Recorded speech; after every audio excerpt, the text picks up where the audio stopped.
Pasal 26. Maka timbullah kelaparan di negeri itu. Ini bukan kelaparan yang pertama yang telah terjadi dalam zaman Abraham. Sebab itu Ishak pergi ke Gerar kepada Abimelek, raja orang Filistin. Lalu Tuhan menampakkan diri kepadanya serta berfirman, "Janganlah pergi ke Mesir. Diamlah di negeri yang akan kukatakan kepadamu.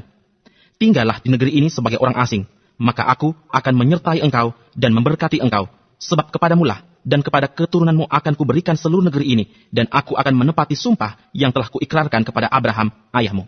Aku akan membuat banyak keturunanmu seperti bintang di langit. Aku akan memberikan kepada keturunanmu seluruh negeri ini, dan oleh keturunanmu semua bangsa di bumi akan mendapat berkat. Karena Abraham telah mendengarkan firmanku dan memelihara kewajibannya kepadaku, yaitu segala perintah, ketetapan, dan hukumku." Jadi tinggallah Ishak di Gerar. Ketika orang-orang di tempat itu bertanya tentang istrinya, berkatalah ia, "Dia saudaraku." Sebab ia takut mengatakan, "Ia istriku." Karena pikirnya, jangan-jangan aku dibunuh oleh penduduk tempat ini karena Ribka, sebab elok parasnya. Setelah beberapa lama ia ada di sana, pada suatu kali menjenguklah Abimelek, raja orang Filistin itu dari jendela. Maka dilihatnya Ishak sedang bercumbu-cumbuan dengan Ribka istrinya. Lalu Abimelek memanggil Ishak dan berkata, "Sesungguhnya dia istrimu. Masakan engkau berkata, dia saudaraku?" Jawab Ishak kepadanya, "Karena pikirku, jangan-jangan aku mati karena dia." Tetapi Abimelek berkata, "Apakah juga yang telah kau perbuat ini terhadap kami? Mudah sekali terjadi. Salah seorang dari bangsa ini tidur dengan istrimu, sehingga dengan demikian engkau mendatangkan kesalahan atas kami."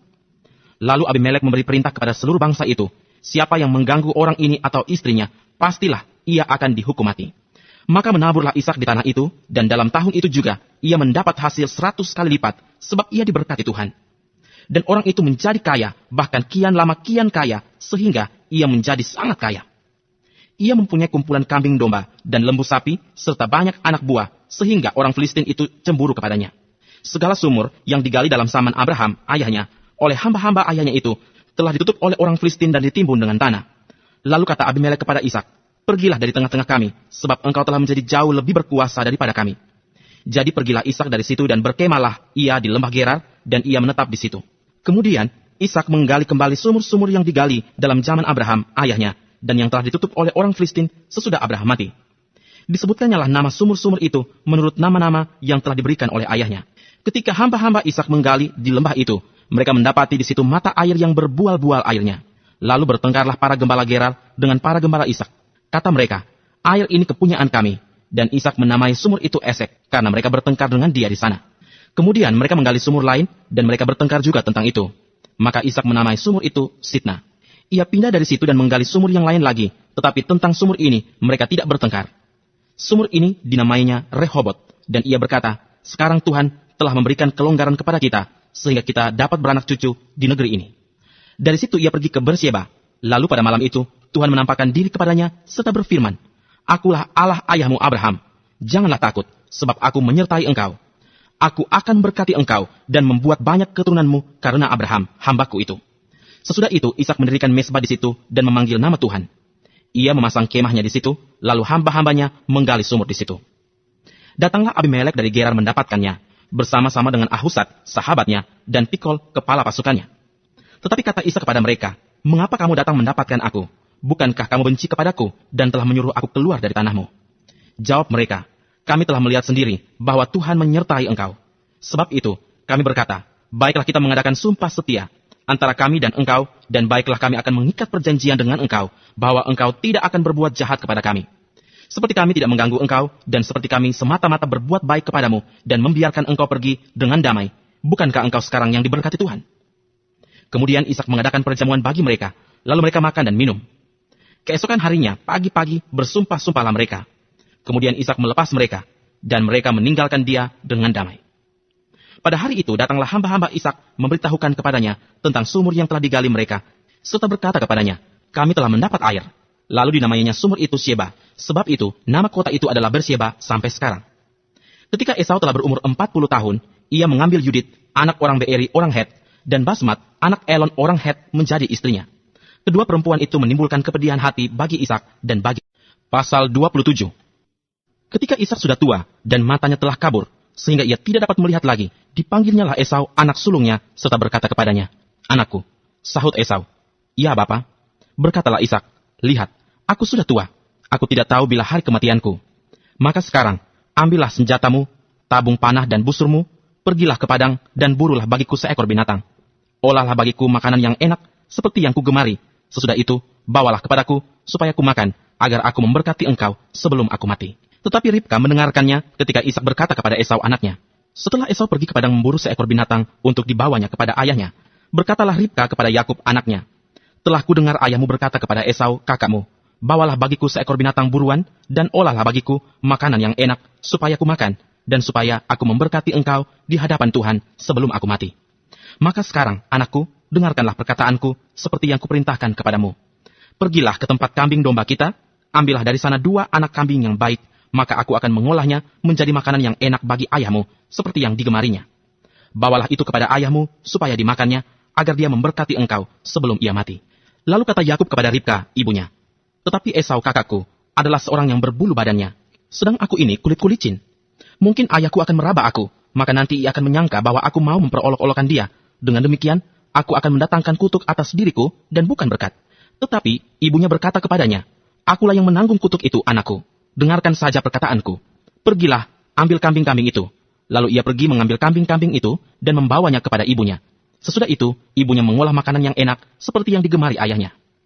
Kemudian Ribka mengambil pakaian yang indah kepunyaan Esau, anak sulungnya, pakaian yang disimpannya di rumah, lalu disuruhnyalah dikenakan oleh Yakub, anak bungsunya. Dan kulit anak kambing itu dipalutkannya pada kedua tangan Yakub dan pada lehernya yang licin itu. Lalu ia memberikan makanan yang enak dan roti yang telah diolahnya itu kepada Yakub anaknya. Demikianlah Yakub masuk ke tempat ayahnya serta berkata, Bapa, sahut ayahnya, ya anakku, siapakah engkau? Kata Yakub kepada ayahnya, akulah Esau, anak sulungmu. Telah kulakukan seperti yang Bapa katakan kepadaku. Bangunlah, duduklah dan makanlah daging buruan masakanku ini, agar Bapa memberkati aku. Lalu Ishak berkata kepada anaknya itu, lekas juga engkau mendapatnya, anakku. Jawabnya, karena Tuhan, Allahmu, membuat aku mencapai tujuanku.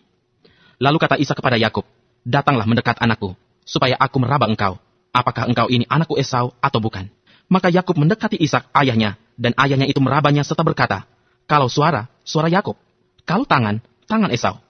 Jadi Ishak tidak mengenal dia, karena tangannya berbulu seperti tangan Esau, kakaknya.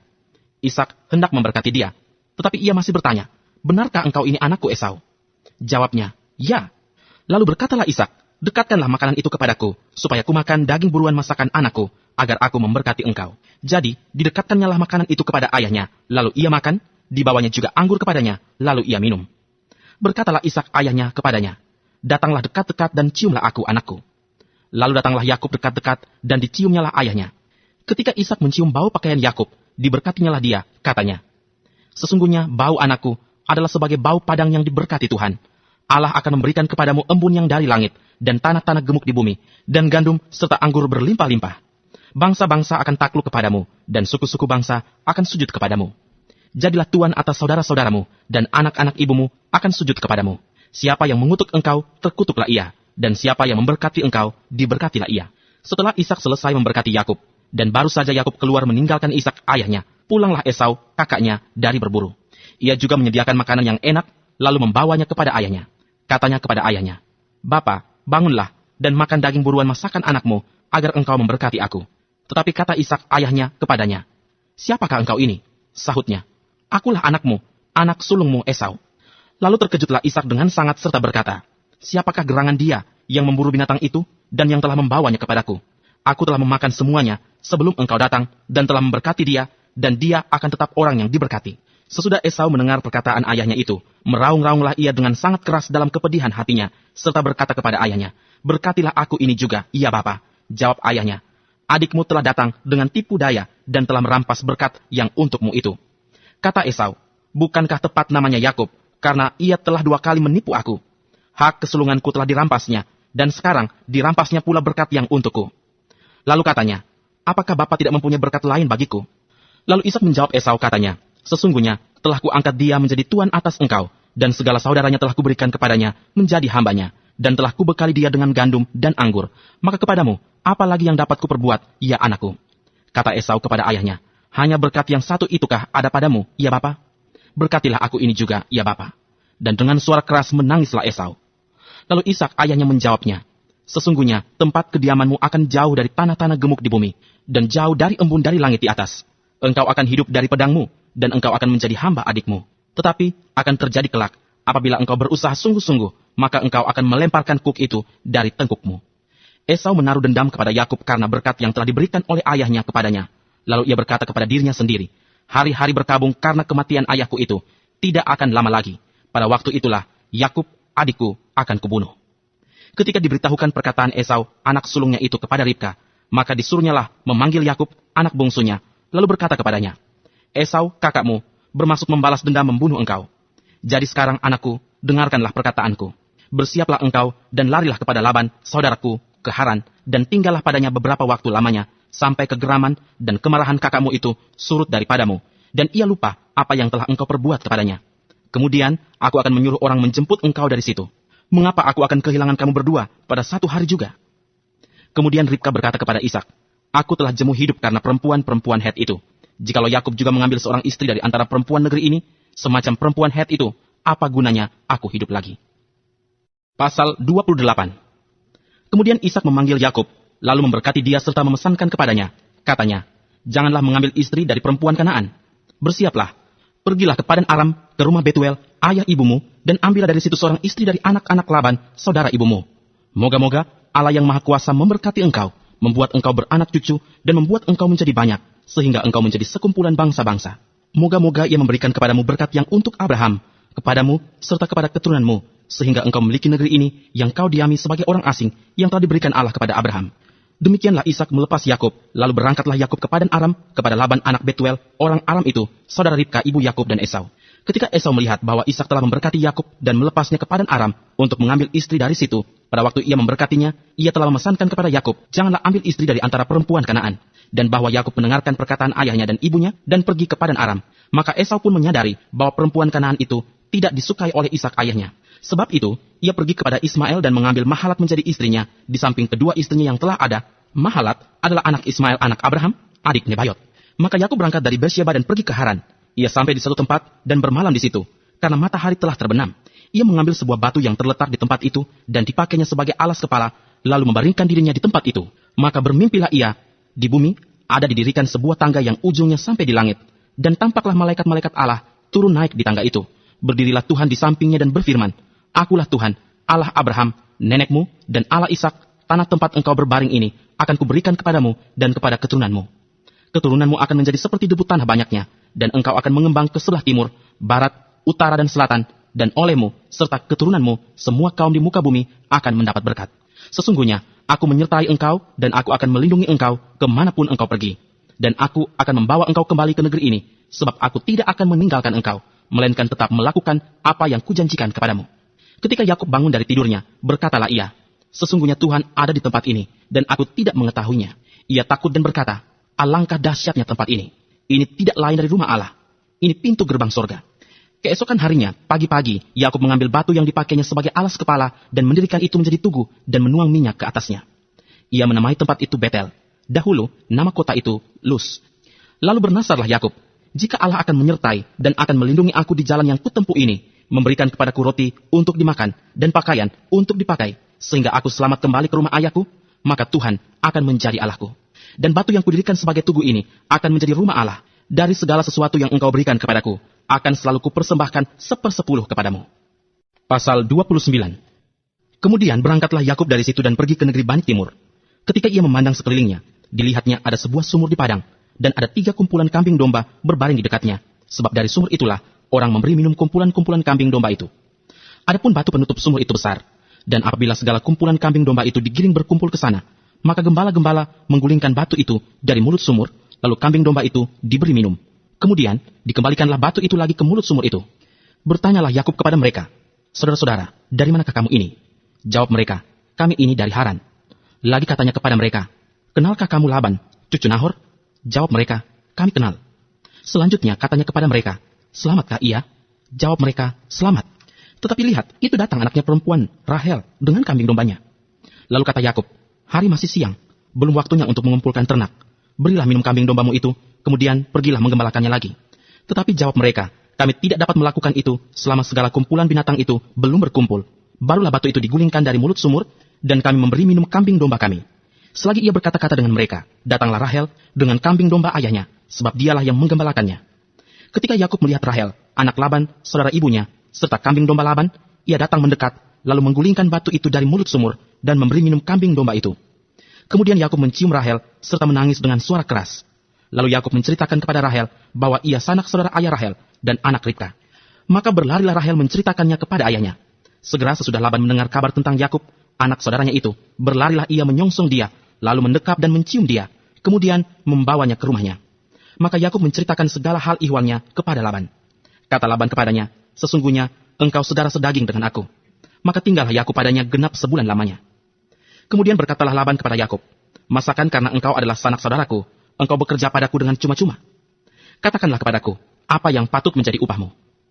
Laban mempunyai 2 anak perempuan, yang lebih tua namanya Lea, dan yang lebih muda namanya Rahel. Lea tidak berseri matanya, tetapi Rahel itu elok sikapnya dan cantik parasnya. Yakub cinta kepada Rahel, sebab itu ia berkata, "Aku mau bekerja padamu 7 tahun lamanya untuk mendapat Rahel, anakmu yang lebih muda itu."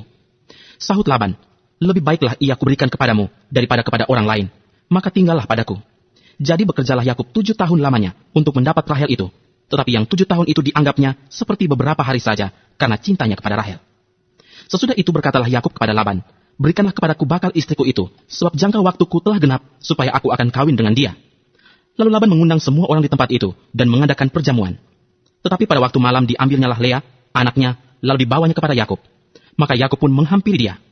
Lagi pula, Laban memberikan Silpa, budaknya perempuan, kepada Lea, anaknya itu menjadi budaknya.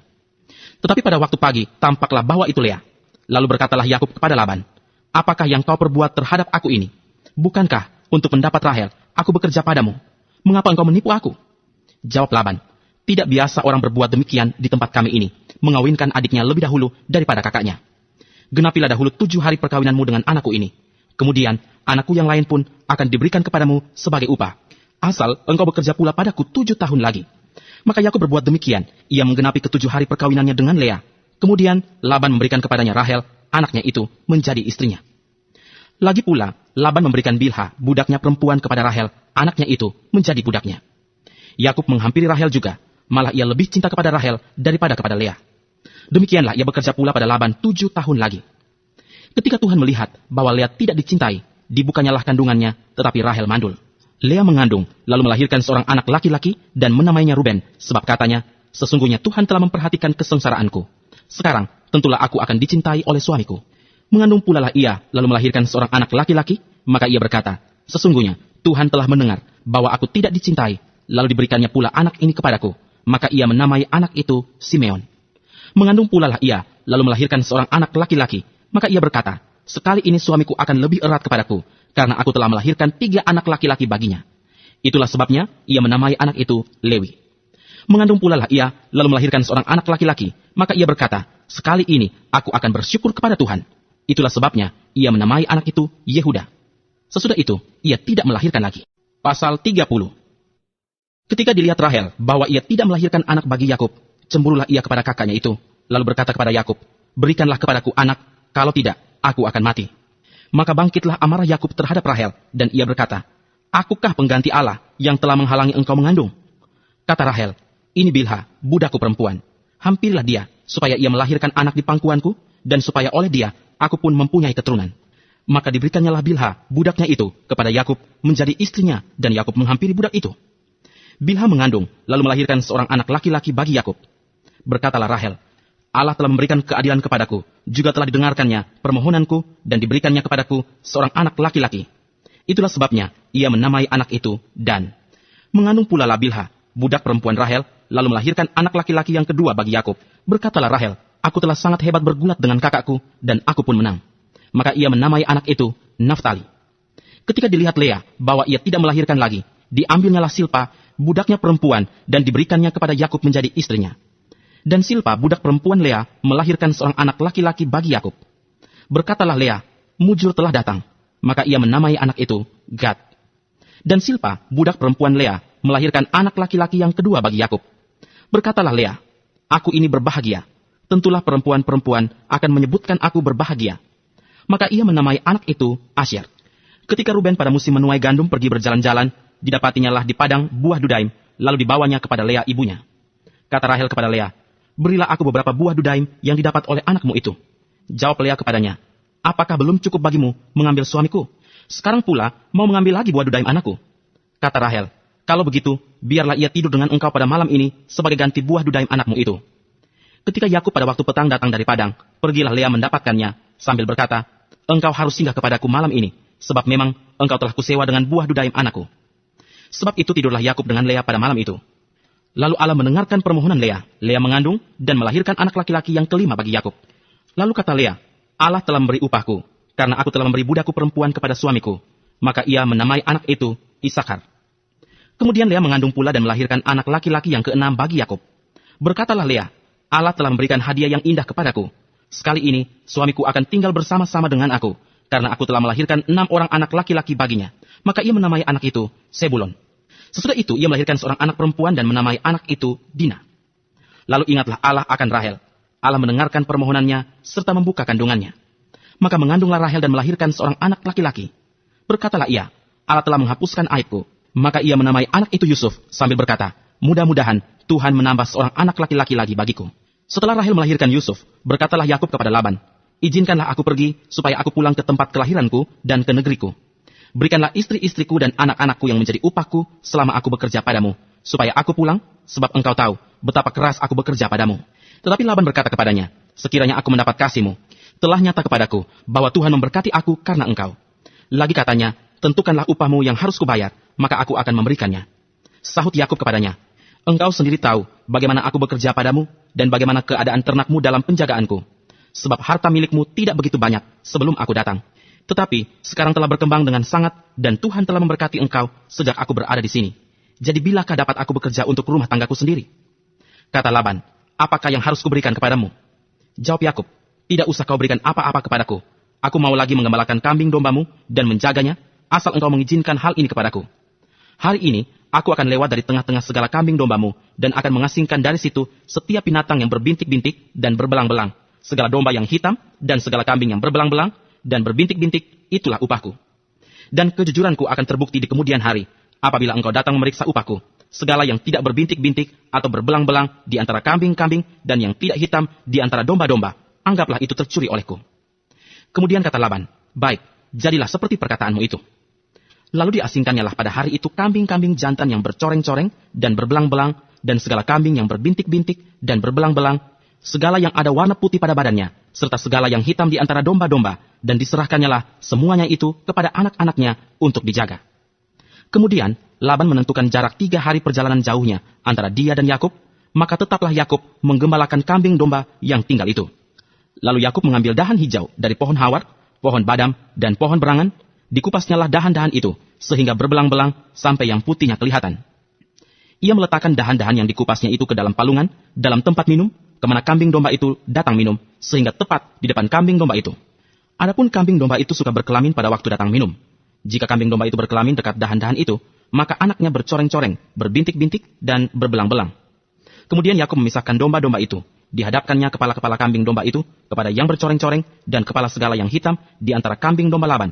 Demikianlah ia beroleh kumpulan-kumpulan hewan baginya sendiri, dan tidak ditempatkannya pada kambing domba Laban. Dan setiap kali, apabila berkelamin kambing domba yang kuat, maka Yakub meletakkan dahan-dahan itu ke dalam palungan di depan mata kambing domba itu, supaya berkelamin dekat dahan-dahan itu. Tetapi, apabila datang kambing domba yang lemah, ia tidak meletakkan dahan-dahan itu ke dalamnya. Jadi, hewan yang lemah untuk Laban dan yang kuat untuk Yakub. Maka sangatlah bertambah-tambah harta Yakub, dan ia mempunyai banyak kambing domba, budak perempuan dan laki-laki, unta dan keledai. Pasal 31. Kedengaranlah kepada Yakub anak-anak Laban berkata demikian. Yakub telah mengambil segala harta milik ayah kita, dan dari harta itulah ia membangun segala kekayaannya. Lagi kelihatan kepada Yakub dari muka Laban, bahwa Laban tidak lagi seperti yang sudah-sudah kepadanya. Lalu berfirmanlah Tuhan kepada Yakub, pulanglah ke negeri nenek moyangmu dan kepada kaummu, dan aku akan menyertai engkau.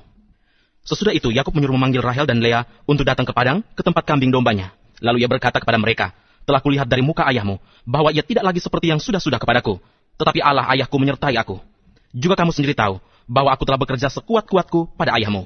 Tetapi ayahmu telah berlaku curang kepadaku, dan telah 10 kali mengubah upahku. Tetapi Allah tidak membiarkan dia berbuat jahat kepadaku. Apabila ia berkata, yang berbintik-bintiklah akan menjadi upahmu, maka segala kambing domba itu beroleh anak yang berbintik-bintik. Dan apabila ia berkata, yang bercoreng-corenglah akan menjadi upahmu, maka segala kambing domba itu beroleh anak yang bercoreng-coreng. Demikianlah Allah mengambil ternak ayahmu dan memberikannya kepadaku. Pada suatu kali, pada masa kambing domba itu suka berkelamin, maka aku bermimpi dan melihat bahwa jantan-jantan yang menjantani kambing domba itu bercoreng-coreng, berbintik-bintik, dan berbelang-belang. Dan malaikat Allah berfirman kepadaku dalam mimpi itu, Yakub, jawabku, ya Tuhan. Lalu ia berfirman, angkatlah mukamu dan lihatlah, bahwa segala jantan yang menjantani kambing domba itu bercoreng-coreng, berbintik-bintik, dan berbelang-belang, sebab telah kulihat semua yang dilakukan oleh Laban itu kepadamu. Akulah Allah yang di Betel itu, di mana engkau mengurapi tugu, dan di mana engkau bernasar kepadaku. Maka sekarang, bersiaplah engkau, pergilah dari negeri ini dan pulanglah ke negeri sanak saudaramu. Lalu Rahel dan Lea menjawab Yakub katanya, bukankah tidak ada lagi bagian atau warisan kami dalam rumah ayah kami? Bukankah kami ini dianggapnya sebagai orang asing, karena ia telah menjual kami?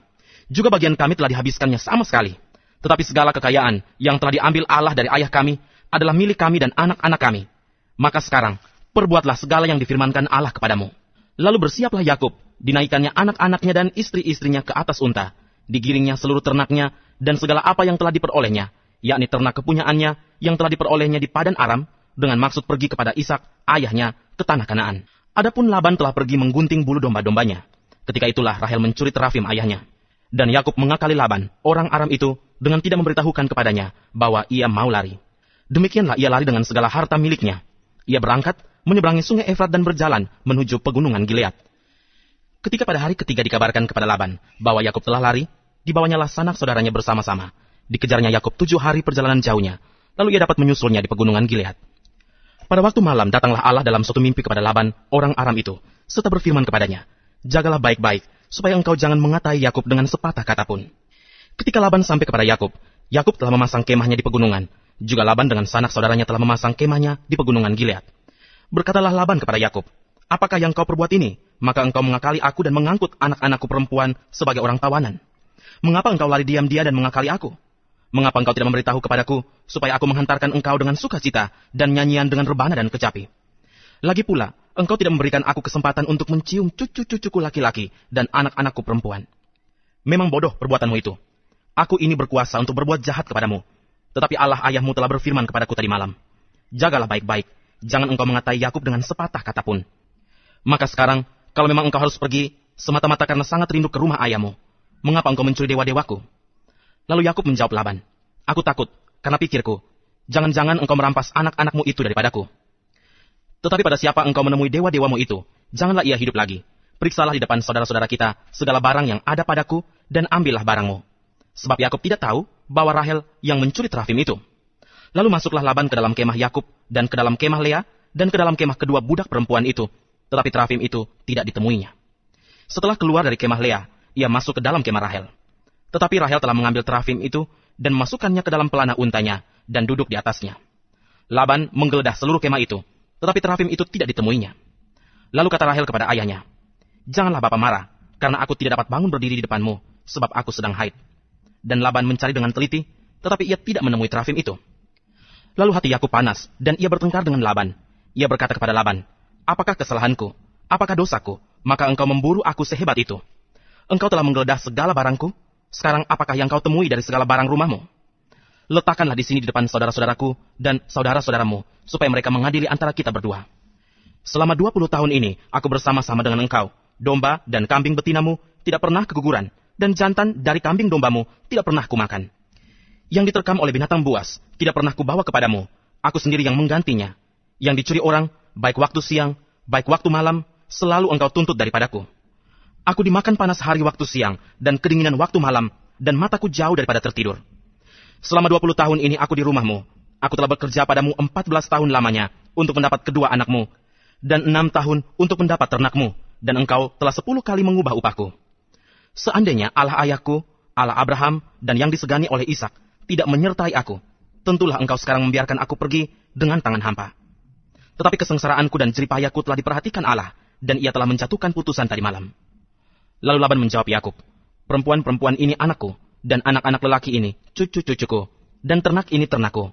Bahkan segala yang kau lihat di sini adalah milikku. Jadi apakah yang dapat kuperbuat sekarang kepada anak-anakku ini, atau kepada anak-anak yang dilahirkan mereka? Maka sekarang, marilah kita mengikat perjanjian, aku dan engkau, supaya itu menjadi kesaksian antara aku dan engkau. Kemudian Yakub mengambil sebuah batu, dan didirikannya menjadi tugu. Selanjutnya berkatalah Yakub kepada sanak saudaranya, kumpulkanlah batu. Maka mereka mengambil batu dan membuat timbunan, lalu makanlah mereka di sana di dekat timbunan itu.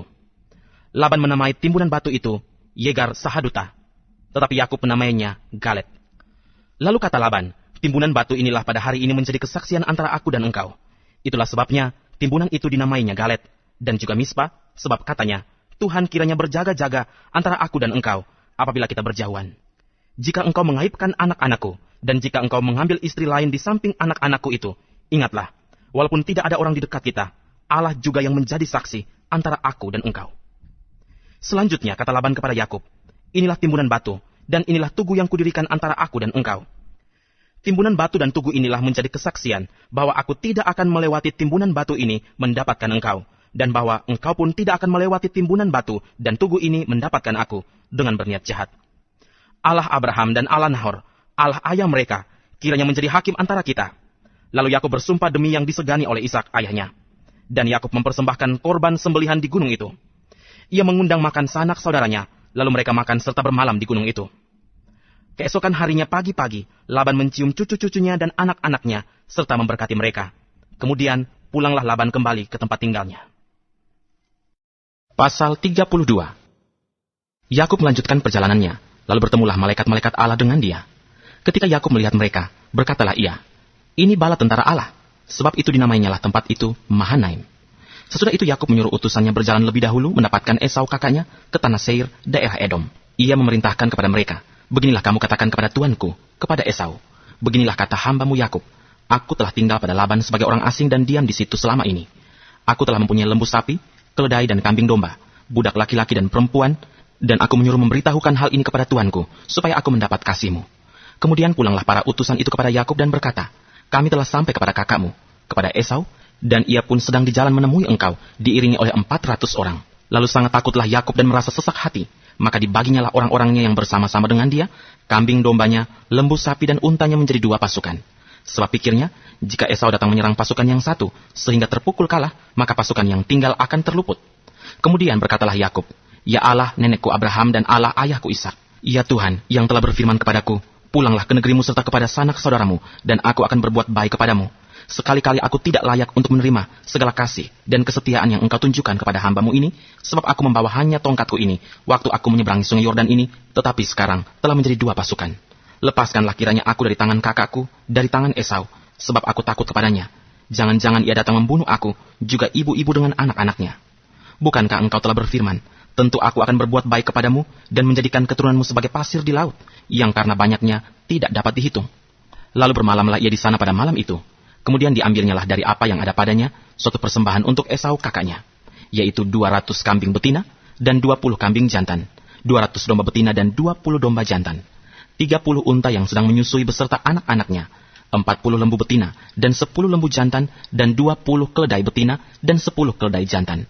Diserahkannyalah semuanya itu kepada budak-budaknya untuk dijaga. Tiap-tiap kumpulan tersendiri, dan ia berkata kepada mereka, berjalanlah kamu lebih dahulu, dan jagalah, supaya ada jarak antara kumpulan yang satu dengan kumpulan yang lain. Diperintahkannyalah kepada yang paling di muka, apabila Esau kakakku bertemu dengan engkau dan bertanya kepadamu, siapakah tuanmu, dan kemanakah engkau pergi, dan milik siapakah ternak yang di depanmu itu? Jawablah, milik hambamu Yakub. Inilah persembahan yang dikirim kepada tuanku Esau, dan Yakub sendiri pun ada di belakang kami. Begitulah diperintahkannya baik kepada yang kedua maupun yang ketiga dan kepada sekalian orang yang berjalan menggiring kumpulan hewan itu. Katanya, seperti perkataanku tadilah, kamu katakan kepada Esau apabila kamu berjumpa dengan dia. Dan kamu harus mengatakan juga, hambamu Yakub sendiri ada di belakang kami. Sebab pikir Yakub, baiklah aku mendamaikan hatinya dengan persembahan yang diantarkan lebih dahulu. Kemudian barulah aku akan melihat mukanya. Mungkin ia akan menerima aku dengan baik. Jadi persembahan itu diantarkan lebih dahulu, tetapi ia sendiri bermalam pada malam itu di tempat perkemahannya. Pada malam itu, Yakub bangun dan ia membawa kedua istrinya, kedua budaknya perempuan, dan ke-11 anaknya, dan menyeberang di tempat penyeberangan sungai Yabok. Sesudah ia menyeberangkan mereka, ia menyeberangkan juga segala miliknya. Lalu tinggallah Yakub seorang diri, dan seorang laki-laki bergulat dengan dia sampai fajar menyingsing. Ketika orang itu melihat bahwa ia tidak dapat mengalahkannya, ia memukul sendi pangkal paha Yakub, sehingga sendi pangkal paha itu terpelecok ketika ia bergulat dengan orang itu. Lalu kata orang itu, biarkanlah aku pergi, karena fajar telah menyingsing. Sahut Yakub, aku tidak akan membiarkan engkau pergi jika engkau tidak memberkati aku. Bertanyalah orang itu kepadanya, siapakah namamu? Sahutnya, Yakub. Lalu kata orang itu, namamu tidak akan disebutkan lagi Yakub, tetapi Israel. Sebab engkau telah bergumul melawan Allah dan manusia, dan engkau menang. Bertanyalah Yakub, katakanlah juga namamu. Tetapi sahutnya, mengapa engkau menanyakan namaku? Lalu diberkatinya Yakub di situ. Yakub menamai tempat itu Peniel, sebab katanya, aku telah melihat Allah berhadapan muka, tetapi nyawaku tertolong. Lalu tampaklah kepadanya matahari terbit ketika ia telah melewati Peniel, dan Yakub pincang karena pangkal pahanya. Itulah sebabnya sampai sekarang orang Israel tidak memakan daging yang menutupi sendi pangkal paha, karena dia telah memukul sendi pangkal paha Yakub pada otot pangkal pahanya. Pasal 33. Yakub pun melayangkan pandangnya, lalu dilihatnyalah Esau datang dengan diiringi oleh 400 orang. Maka diserahkannyalah sebagian dari anak-anak itu kepada Lea, dan sebagian kepada Rahel, serta kedua budak perempuan itu. Ia menempatkan budak-budak perempuan itu, beserta anak-anak mereka di muka, Lea beserta anak-anaknya di belakang mereka, dan Rahel beserta Yusuf di belakang sekali. Dan ia sendiri berjalan di depan mereka, dan ia sujud sampai ke tanah 7 kali, hingga ia sampai ke dekat kakaknya itu. Tetapi Esau berlari mendapatkan dia, didekapnya dia, dipeluk lehernya, dan diciumnya dia, lalu bertangis-tangisanlah mereka. Kemudian Esau melayangkan pandangnya, dilihatnyalah perempuan-perempuan dan anak-anak itu, lalu ia bertanya, siapakah orang-orang yang beserta engkau itu? Jawab Yakub, anak-anak yang telah dikaruniakan Allah kepada hamba-Mu ini. Sesudah itu, mendekatlah budak-budak perempuan itu beserta anak-anaknya, lalu mereka sujud. Mendekat jugalah Lea beserta anak-anaknya, dan mereka pun sujud. Kemudian mendekatlah Yusuf beserta Rahel, dan mereka juga sujud. Berkatalah Esau, apakah maksudmu dengan seluruh pasukan yang telah bertemu dengan aku tadi? Jawabnya, untuk mendapat kasih tuanku. Tetapi kata Esau, aku mempunyai banyak adikku, peganglah apa yang ada padamu. Tetapi kata Yakub, janganlah kiranya demikian, jikalau aku telah mendapat kasih-Mu. Terimalah persembahanku ini dari tanganku, karena memang melihat mukamu adalah bagiku serasa melihat wajah Allah, dan engkau pun berkenan menyambut aku. Terimalah kiranya pemberian tanda salamku ini, yang telah kubawa kepadamu, sebab Allah telah memberi karunia kepadaku, dan aku pun mempunyai segala-galanya. Lalu dibujuk-bujuknyalah Esau, sehingga diterimanya. Kata Esau, baiklah, kita berangkat berjalan terus, aku akan menyertai engkau. Tetapi Yakub berkata kepadanya, Tuanku maklum, bahwa anak-anak ini masih kurang kuat, dan bahwa beserta aku ada kambing domba dan lembu sapi yang masih menyusui. Jika diburu-buru 1 hari saja, maka seluruh kumpulan binatang itu akan mati. Biarlah kiranya Tuanku berjalan lebih dahulu dari hamba-Mu ini, dan aku mau dengan hati-hati beringsut maju menurut langkah hewan yang berjalan di depanku, dan menurut langkah anak-anak sampai aku tiba pada Tuanku di Seir. Lalu kata Esau, kalau begitu, baiklah kutinggalkan padamu beberapa orang dari pengiringku. Tetapi Yakub berkata, tidak usah demikian. Biarlah aku mendapat kasih tuanku saja. Jadi pulanglah Esau pada hari itu berjalan ke Seir. Tetapi Yakub berangkat ke Sukot, lalu mendirikan rumah, dan untuk ternaknya dibuatnya gubuk-gubuk. Itulah sebabnya tempat itu dinamai Sukot. Dalam perjalanannya dari Padan Aram, sampailah Yakub dengan selamat ke Sikem, di tanah Kanaan, lalu ia berkemah di sebelah timur kota itu. Kemudian dibelinyalah dari anak-anak Hemor, bapa Sikem, sebidang tanah, tempat ia memasang kemahnya dengan harga 100 kesita. Ia mendirikan mesbah di situ, dan dinamainya itu, Allah Israel ialah Allah. Pasal 34. Pada suatu kali, pergilah Dina, anak perempuan Lea yang dilahirkannya bagi Yakub, mengunjungi perempuan-perempuan di negeri itu. Ketika itu terlihatlah ia oleh Sikem, anak Hemor, orang Hewi, raja negeri itu. Lalu Dina itu dilarikannya dan diperkosanya. Tetapi terikatlah hatinya kepada Dina, anak Yakub. Ia cinta kepada gadis itu, lalu menenangkan hati gadis itu. Sebab itu berkatalah Sikem kepada Hemor ayahnya, ambillah bagiku gadis ini untuk menjadi istriku. Kedengaranlah kepada Yakub bahwa Sikem mencemari Dina. Tetapi anak-anaknya ada di padang menjaga ternaknya, jadi Yakub mendiamkan soal itu sampai mereka pulang. Lalu Hemor ayah Sikem pergi mendapatkan Yakub untuk berbicara dengan dia. Sementara itu, anak-anak Yakub pulang dari padang, dan sesudah mendengar peristiwa itu, orang-orang ini sakit hati dan sangat marah karena Sikem telah berbuat noda di antara orang Israel dengan memperkosa anak perempuan Yakub, sebab yang demikian itu tidak patut dilakukan. Berbicaralah Hemor kepada mereka itu, hati Sikem anakku mengingini anakmu. Kiranya kamu memberikan dia kepadanya menjadi istrinya, dan biarlah kita mengambil. Berikanlah gadis-gadis kamu kepada kami, dan ambillah gadis-gadis kami. Tinggallah pada kami, negeri ini terbuka untuk kamu. Tinggallah di sini, jalanilah negeri ini dengan bebas, dan menetaplah di sini. Lalu Sikem berkata kepada ayah anak itu, dan kepada kakak-kakaknya, biarlah kiranya aku mendapat kasih-Mu. Aku akan memberikan kepadamu apa yang kamu minta, walaupun kamu bebankan kepadaku uang jujuran dan uang mahar seberapa banyak pun, aku akan memberikan apa yang kamu minta. Tetapi berilah gadis itu kepadaku menjadi istriku. Lalu anak-anak Yakub menjawab Sikem dan Hemor ayahnya dengan tipu muslihat. Karena Sikem telah mencemari Dina, adik mereka itu. Berkatalah mereka kepada kedua orang itu, kami tidak dapat berbuat demikian, memberikan adik kami kepada seorang laki-laki yang tidak bersunat, sebab hal itu aib bagi kami. Hanyalah dengan syarat ini kami dapat menyetujui permintaanmu. Kamu harus sama seperti kami, yaitu setiap laki-laki di antara kamu harus disunat. Barulah kami akan memberikan gadis-gadis kami kepada kamu dan mengambil gadis-gadis kamu. Maka kami akan tinggal padamu dan kita akan menjadi satu bangsa. Tetapi jika kamu tidak mendengarkan perkataan kami dan kamu tidak disunat, maka kami akan mengambil kembali anak itu lalu pergi. Lalu Hemor dan Sikem, anak Hemor, menyetujui usul mereka. Dan orang muda itu tidak bertangguh melakukannya, sebab ia suka kepada anak Yakub. Lagi pula, ia seorang yang paling dihormati di antara seluruh kaum keluarganya. Lalu pergilah Hemor dan Sikem anaknya itu ke pintu gerbang kota mereka, dan mereka berbicara kepada penduduk kota itu. Orang-orang itu mau hidup damai dengan kita. Biarlah mereka tinggal di negeri ini dan menjalaninya dengan bebas. Bukankah negeri ini cukup luas untuk mereka? Maka kita dapat mengambil gadis-gadis mereka menjadi istri kita, dan kita dapat memberikan gadis-gadis kita kepada mereka. Namun hanya dengan syarat ini orang-orang itu setuju tinggal bersama-sama dengan kita, sehingga kita menjadi satu bangsa, yaitu setiap laki-laki di antara kita harus disunat, seperti mereka bersunat. Ternak mereka, harta benda mereka, dan segala hewan mereka, bukankah semuanya itu akan menjadi milik kita? Hanya biarlah kita menyetujui permintaan mereka, sehingga mereka tetap tinggal pada kita. Maka usul Hemor dan Sikem anaknya itu didengarkan oleh semua orang yang datang berkumpul di pintu gerbang kota itu. Lalu disunatlah setiap laki-laki, yakni setiap orang dewasa di kota itu. Pada hari ketiga, ketika mereka sedang menderita kesakitan, datanglah dua orang anak Yakub, yaitu Simeon dan Lewi, kakak-kakak Dina, setelah masing-masing mengambil pedangnya, menyerang kota itu dengan tidak takut-takut, serta membunuh setiap laki-laki. Juga Hemor dan Sikem anaknya dibunuh mereka dengan mata pedang, dan mereka mengambil Dina dari rumah Sikem, lalu pergi. Kemudian datanglah anak-anak Yakub merampasi orang-orang yang terbunuh itu, lalu menjarah kota itu, karena adik mereka telah dicemari. Kambing dombanya dan lembu sapinya, keledainya dan segala yang di dalam dan di luar kota itu dibawa mereka. Segala kekayaannya, semua anaknya dan perempuannya ditawan dan dijarah mereka, juga seluruhnya yang ada di rumah-rumah. Yakub berkata kepada Simeon dan Lewi, kamu telah mencelakakan aku dengan membusukkan namaku kepada penduduk negeri ini, kepada orang Kanaan dan orang Feris. Padahal kita ini hanya sedikit jumlahnya. Apabila mereka bersekutu melawan kita, tentulah mereka akan memukul kita kalah. Dan kita akan dipunahkan, aku beserta seisi rumahku.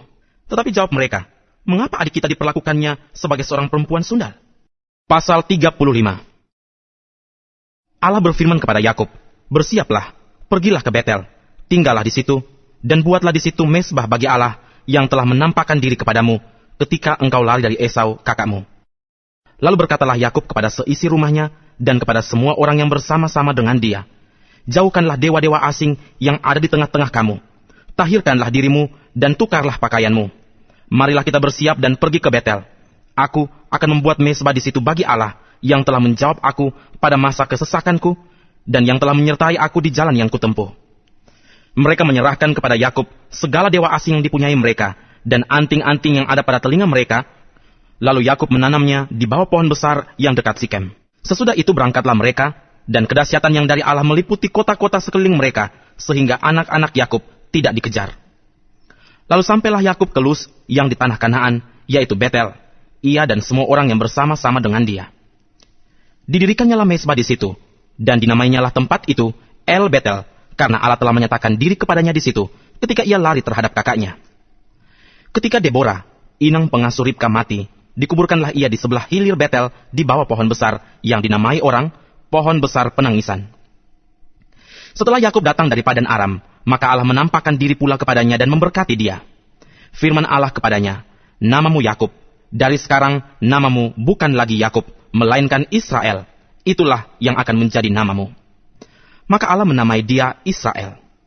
Lagi firman Allah kepadanya, akulah Allah yang maha kuasa, beranak cuculah dan bertambah banyak. Satu bangsa, bahkan sekumpulan bangsa-bangsa akan terjadi daripadamu, dan raja-raja akan berasal daripadamu. Dan negeri ini yang telah kuberikan kepada Abraham dan kepada Ishak akan kuberikan kepadamu dan juga kepada keturunanmu. Lalu naiklah Allah meninggalkan Yakub dari tempat ia berfirman kepadanya. Kemudian Yakub mendirikan tugu di tempat itu, yakni tugu batu. Ia mempersembahkan korban curahan dan menuangkan minyak di atasnya. Yakub menamai tempat di mana Allah telah berfirman kepadanya, Betel. Sesudah itu, berangkatlah mereka dari Betel. Ketika mereka tidak berapa jauh lagi dari Efrata, bersalinlah Rahel, dan bersalinnya itu sangat sukar. Sedang ia sangat sukar bersalin, berkatalah bidan kepadanya, "Janganlah takut, sekali ini pun anak laki-laki yang kau dapat." Dan ketika ia hendak menghembuskan nafas, sebab ia mati kemudian, diberikannya nama Ben-Oni kepada anak itu, tetapi ayahnya menamainya Benyamin. Demikianlah Rahel mati, lalu ia dikuburkan di sisi jalan ke Efrata, yaitu Betlehem. Yakub mendirikan tugu di atas kuburnya. Itulah tugu kubur Rahel sampai sekarang. Sesudah itu berangkatlah Israel, lalu ia memasang kemahnya di seberang Migdal Eder. Ketika Israel diam di negeri ini, terjadilah bahwa Ruben sampai tidur dengan Bilha, gundik ayahnya, dan kedengaranlah hal itu kepada Israel. Adapun anak lelaki Yakub, 12 orang jumlahnya. Anak-anak Lea ialah Ruben, anak sulung Yakub, kemudian Simeon, Lewi, Yehuda, Isakar, dan Sebulon. Anak-anak Rahel ialah Yusuf dan Benyamin. Dan anak-anak Bilha, budak perempuan Rahel, ialah Dan serta Naftali. Dan anak-anak Silpa, budak perempuan Lea, ialah Gad dan Asyir. Itulah anak-anak lelaki Yakub yang dilahirkan baginya di Padan Aram. Lalu sampailah Yakub kepada Ishak ayahnya di Mamre, dekat Kiryat Arba. Itulah Hebron, tempat Abraham dan Ishak tinggal sebagai orang asing. Adapun umur Ishak 180 tahun. Lalu meninggallah Ishak, ia mati dan dikumpulkan kepada kaum leluhurnya. Ia tua dan suntuk umur. Maka Esau dan Yakub, anak-anaknya itu, menguburkan dia. Pasal 36. Inilah keturunan Esau, yaitu Edom. Esau mengambil perempuan-perempuan Kanaan menjadi istrinya, yakni Ada, anak Elon orang Het, dan Oholibama, anak Ana, anak Sibeon orang Hewi, dan Basmat, anak Ismael, adik Nebayot. Ada melahirkan Elifas bagi Esau, dan Basmat melahirkan Rehuel, dan Oholibama melahirkan Yeusi, Yaelam, dan Korah. Itulah anak-anak Esau yang lahir baginya di tanah Kanaan. Esau membawa istri-istrinya, anak-anaknya lelaki dan perempuan, dan semua orang yang ada di rumahnya, ternaknya, segala hewannya, dan segala harta bendanya yang telah diperolehnya di tanah Kanaan. Lalu pergilah ia ke negeri lain, dan ia meninggalkan Yakub, adiknya itu. Sebab harta milik mereka terlalu banyak, sehingga mereka tidak dapat tinggal bersama-sama, dan negeri penumpangan mereka tidak dapat memuat mereka, karena banyaknya ternak mereka itu. Maka menetaplah Esau di pegunungan Seir. Esau itulah Edom. Inilah keturunan Esau, bapa orang Edom di pegunungan Seir. Nama anak-anaknya ialah Elifas, anak Ada istri Esau, Rehuel, anak Basmat istri Esau. Anak-anak Elifas ialah Teman, Omar, Sefo, Gaitam, dan Kenas. Timna adalah gundik Elifas, anak Esau. Ia melahirkan Amalek bagi Elifas. Itulah cucu-cucu Ada istri Esau. Inilah anak-anak Rehuel, Nahat, Serah, Syama, dan Misa. Itulah cucu-cucu Basmat istri Esau. Inilah anak-anak Oholibama istri Esau itu. Anak Ana, anak Sibeon, yang melahirkan bagi Esau, Yeusi, Yaelam, dan Korah. Inilah kepala-kepala kaum Bani Esau. Keturunan Elifas, anak sulung Esau, ialah kepala kaum Teman, kepala kaum Omar, kepala kaum Sefo, kepala kaum Kenas, kepala kaum Korah, kepala kaum Gaitam, dan kepala kaum Amalek. Itulah kepala-kepala kaum Elifas di tanah Edom. Itulah keturunan Ada. Inilah keturunan Rehuel anak Esau, kepala kaum Nahat, kepala kaum Serah, kepala kaum Syama, dan kepala kaum Misa. Itulah kepala-kepala kaum Rehuel di tanah Edom. Itulah keturunan Basmat istri Esau. Inilah keturunan Oholibama istri Esau, kepala kaum Yeusi, kepala kaum Yaelam, kepala kaum Korah. Itulah kepala-kepala kaum Oholibama istri Esau, anak Ana. Itulah Bani Esau, yakni Edom, dan itulah kepala-kepala kaum mereka. Inilah anak-anak Seir, orang Hori, penduduk negeri itu.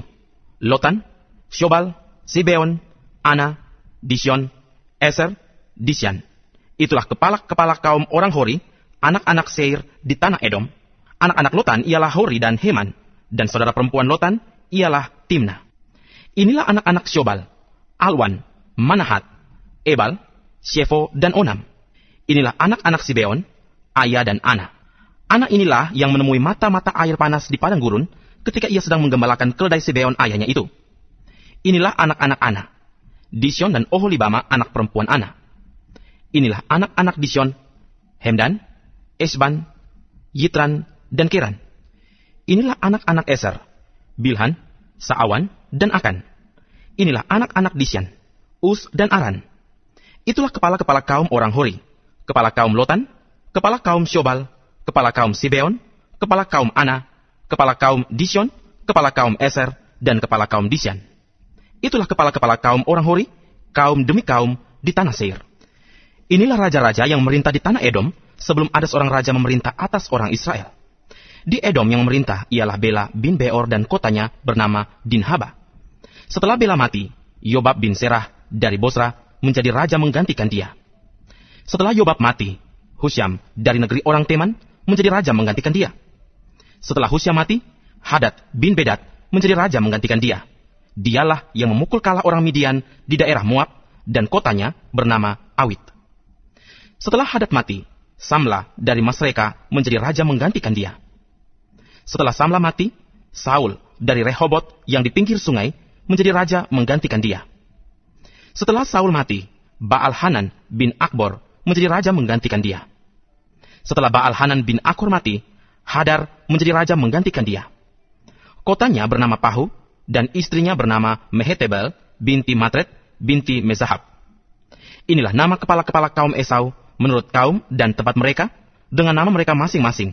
Kepala kaum Timna, kepala kaum Alwa, kepala kaum Yetet, kepala kaum Oholibama, kepala kaum Ela, kepala kaum Pinon, kepala kaum Kenas, kepala kaum Teman, kepala kaum Mipsar, kepala kaum Magdiel, dan kepala kaum Iram. Itulah kepala-kepala kaum Edom menurut tempat kediaman mereka di tanah milik mereka. Edom ialah Esau, bapa orang Edom. Pasal 37. Adapun Yakub, ia diam di negeri penumpangan ayahnya, yakni di tanah Kanaan. Inilah riwayat keturunan Yakub. Yusuf, tatkala berumur 17 tahun, jadi masih muda, biasa menggembalakan kambing domba bersama-sama dengan saudara-saudaranya, anak-anak Bilha dan Silpa, kedua istri ayahnya. Dan Yusuf menyampaikan kepada ayahnya kabar tentang kejahatan saudara-saudaranya. Israel lebih mengasihi Yusuf dari semua anaknya yang lain, sebab Yusuf itulah anaknya yang lahir pada masa tuanya, dan ia menyuruh membuat jubah yang maha indah bagi dia. Setelah dilihat oleh saudara-saudaranya bahwa ayahnya lebih mengasihi Yusuf dari semua saudaranya, maka bencilah mereka itu kepadanya dan tidak mau menyapanya dengan ramah. Pada suatu kali, bermimpilah Yusuf, lalu mimpinya itu diceritakannya kepada saudara-saudaranya, sebab itulah mereka lebih benci lagi kepadanya. Karena katanya kepada mereka, "Coba dengarkan mimpi yang kumimpikan ini. Tampak kita sedang di ladang, mengikat berkas-berkas gandum. Lalu bangkitlah berkasku dan tegak berdiri, kemudian datanglah berkas-berkas kamu sekalian, mengelilingi dan sujud menyembah kepada berkasku itu." Lalu saudara-saudaranya berkata kepadanya, "Apakah engkau ingin menjadi raja atas kami? Apakah engkau ingin berkuasa atas kami?" Jadi makin bencilah mereka kepadanya, karena mimpinya dan karena perkataannya itu. Lalu ia memimpikan pula mimpi yang lain yang diceritakannya kepada saudara-saudaranya. Katanya, "Aku bermimpi pula, tampak matahari, bulan, dan 11 bintang sujud menyembah kepadaku." Setelah hal ini diceritakannya kepada ayah dan saudara-saudaranya, maka ia ditegur oleh ayahnya. "Mimpi apa mimpimu itu? Masakan aku dan ibumu serta saudara-saudaramu sujud menyembah kepadamu sampai ke tanah?" Maka iri hatilah saudara-saudaranya kepadanya, tetapi ayahnya menyimpan hal itu dalam hatinya. Pada suatu kali pergilah saudara-saudaranya menggembalakan kambing domba ayahnya dekat Sikem. Lalu Israel berkata kepada Yusuf, "Bukankah saudara-saudaramu menggembalakan kambing domba dekat Sikem? Marilah engkau kusuruh kepada mereka." Sahut Yusuf, "Ya Bapa." Kata Israel kepadanya, "Pergilah engkau melihat apakah baik keadaan saudara-saudaramu dan keadaan kambing domba, dan bawalah kabar tentang itu kepadaku." Lalu Yakub menyuruh dia dari lembah Hebron, dan Yusuf pun sampailah ke Sikem. Ketika Yusuf berjalan ke sana kemari di padang, bertemulah ia dengan seorang laki-laki yang bertanya kepadanya, "Apakah yang kau cari?" Sahutnya, "Aku mencari saudara-saudaraku. Tolonglah katakan kepadaku, di mana mereka menggembalakan kambing domba." Lalu kata orang itu, "Mereka telah berangkat dari sini, sebab telah kudengar mereka berkata, marilah kita pergi ke Dotan." Maka Yusuf menyusul saudara-saudaranya itu, dan didapatinya lah mereka di Dotan. Dari jauh, ia telah kelihatan kepada mereka. Tetapi sebelum ia dekat pada mereka, mereka telah bermufakat mencari daya upaya untuk membunuhnya. Kata mereka seorang kepada yang lain, "Lihat, tukang mimpi kita itu datang. Sekarang, marilah kita bunuh dia, dan kita lemparkan ke dalam salah satu sumur ini, lalu kita katakan, seekor binatang buas telah menerkamnya, dan kita akan lihat nanti bagaimana jadinya mimpinya itu." Ketika Ruben mendengar hal ini, ia ingin melepaskan Yusuf dari tangan mereka, sebab itu katanya, "Janganlah kita bunuh dia." Lagi kata Ruben kepada mereka, "Janganlah tumpahkan darah, lemparkanlah dia ke dalam sumur yang ada di padang gurun ini, tetapi janganlah apa-apakan dia." Maksudnya, hendak melepaskan Yusuf dari tangan mereka dan membawanya kembali kepada ayahnya. Baru saja Yusuf sampai kepada saudara-saudaranya, mereka pun menanggalkan jubah Yusuf, jubah maha indah yang dipakainya itu, dan mereka membawa dia dan melemparkan dia ke dalam sumur. Sumur itu kosong, tidak berair. Kemudian duduklah mereka untuk makan. Ketika mereka mengangkat muka, kelihatanlah kepada mereka suatu kafilah orang Ismail datang dari Gilead dengan untanya yang membawa damar, balsam, dan damar ladan dalam perjalanannya mengangkut barang-barang itu ke Mesir. Lalu kata Yehuda kepada saudara-saudaranya itu, "Apakah untungnya kalau kita membunuh adik kita itu dan menyembunyikan darahnya? Marilah kita jual dia kepada orang Ismail ini, tetapi janganlah kita apa-apakan dia, karena ia saudara kita darah daging kita. Dan saudara-saudaranya mendengarkan perkataannya itu. Ketika ada saudagar-saudagar Midian lewat, Yusuf diangkat ke atas dari dalam sumur itu, kemudian dijual kepada orang Ismail itu dengan harga 20 shikal perak. Lalu Yusuf dibawa mereka ke Mesir. Ketika Ruben kembali ke sumur itu, ternyata Yusuf tidak ada lagi di dalamnya. Lalu dikoyakannya lah bajunya, dan kembalilah ia kepada saudara-saudaranya, katanya, anak itu tidak ada lagi. Kemanakah aku ini? Kemudian mereka mengambil jubah Yusuf dan menyembelih seekor kambing, lalu mencelupkan jubah itu ke dalam darahnya. Jubah maha indah itu mereka suruh antarkan kepada ayah mereka dengan pesan, ini kami dapati. Silakanlah Bapak periksa, apakah jubah ini milik anak Bapak atau tidak. Ketika Yakub memeriksa jubah itu, ia berkata, ini jubah anakku. Binatang buas telah memakannya, tentulah Yusuf telah diterkam. Dan Yakub mengoyakkan jubahnya, lalu mengenakan kain kabung pada pinggangnya, dan berkabunglah ia berhari-hari lamanya karena anaknya itu. Sekalian anaknya laki-laki dan perempuan berusaha menghiburkan dia, tetapi ia menolak dihiburkan, serta katanya, tidak, aku akan berkabung sampai aku turun mendapatkan anakku ke dalam dunia orang mati. Demikianlah Yusuf ditangisi oleh ayahnya. Adapun Yusuf, ia dijual oleh orang Midian itu ke Mesir, kepada Potifar, seorang pegawai istana Firaun, kepala pengawal raja. Pasal 38. Pada waktu itu, Yehuda meninggalkan saudara-saudaranya dan menumpang pada seorang adulam yang namanya Hira. Di situ, Yehuda melihat anak perempuan seorang Kanaan. Nama orang itu ialah Syua. Lalu Yehuda kawin dengan perempuan itu dan menghampirinya. Perempuan itu mengandung lalu melahirkan seorang anak laki-laki dan menamai anak itu Er. Sesudah itu perempuan itu mengandung lagi, lalu melahirkan seorang anak laki-laki dan menamai anak itu Onan. Kemudian perempuan itu melahirkan seorang anak laki-laki sekali lagi dan menamai anak itu Shelah. Yehuda sedang berada di Kesib ketika anak itu dilahirkan. Sesudah itu Yehuda mengambil bagi Er, anak sulungnya, seorang istri yang bernama Tamar. Tetapi Er, anak sulung Yehuda itu, adalah jahat di mata Tuhan. Maka Tuhan membunuh dia. Lalu berkatalah Yehuda kepada Onan, hampirilah istri kakakmu itu, kawinlah dengan dia sebagai ganti kakakmu, dan bangkitkanlah keturunan bagi kakakmu. Tetapi Onan tahu bahwa bukan ia yang empunya keturunannya nanti. Sebab itu, setiap kali ia menghampiri istri kakaknya itu, ia membiarkan maninya terbuang, supaya ia jangan memberi keturunan kepada kakaknya. Tetapi yang dilakukannya itu adalah jahat di mata Tuhan, maka Tuhan membunuh dia juga. Lalu berkatalah Yehuda kepada Tamar, menantunya itu, tinggallah sebagai janda di rumah ayahmu, sampai anakku Shelah itu besar. Sebab pikirnya, jangan-jangan ia mati seperti kedua kakaknya itu. Maka pergilah Tamar dan tinggal di rumah ayahnya. Setelah beberapa lama, matilah anak Syua, istri Yehuda. Habis berkabung, pergilah Yehuda ke Timna, kepada orang-orang yang menggunting bulu domba-dombanya, bersama dengan Hira, sahabatnya, orang adulam itu. Ketika dikabarkan kepada Tamar, bapa mertuamu sedang di jalan ke Timna untuk menggunting bulu domba-dombanya, maka ditanggalkannya lah pakaian kejandaannya, ia bertelekung dan berselubung, lalu pergi duduk di pintu masuk ke Enaim yang di jalan ke Timna, karena dilihatnya bahwa Shelah telah menjadi besar, dan dia tidak diberikan juga kepada Shelah itu untuk menjadi istrinya.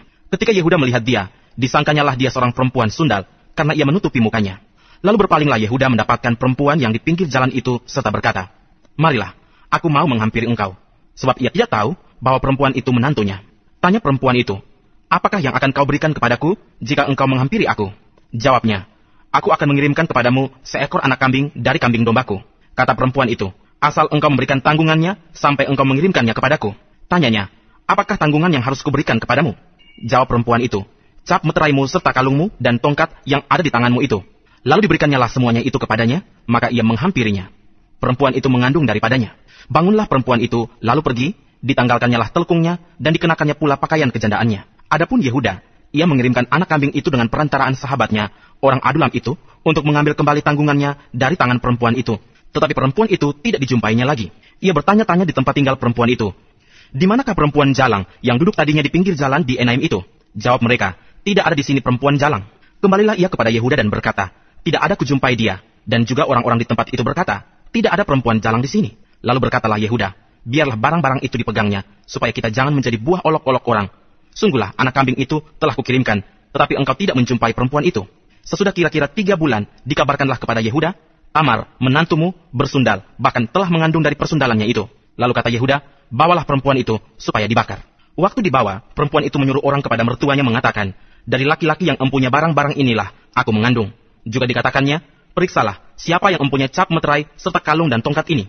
Yehuda memeriksa barang-barang itu, lalu berkata, bukan aku, tetapi perempuan itulah yang benar, karena memang, aku tidak memberikan dia kepada Shelah, anakku, dan ia tidak bersetubuh lagi dengan perempuan itu. Pada waktu perempuan itu hendak bersalin, nyatalah ada anak kembar dalam kandungannya.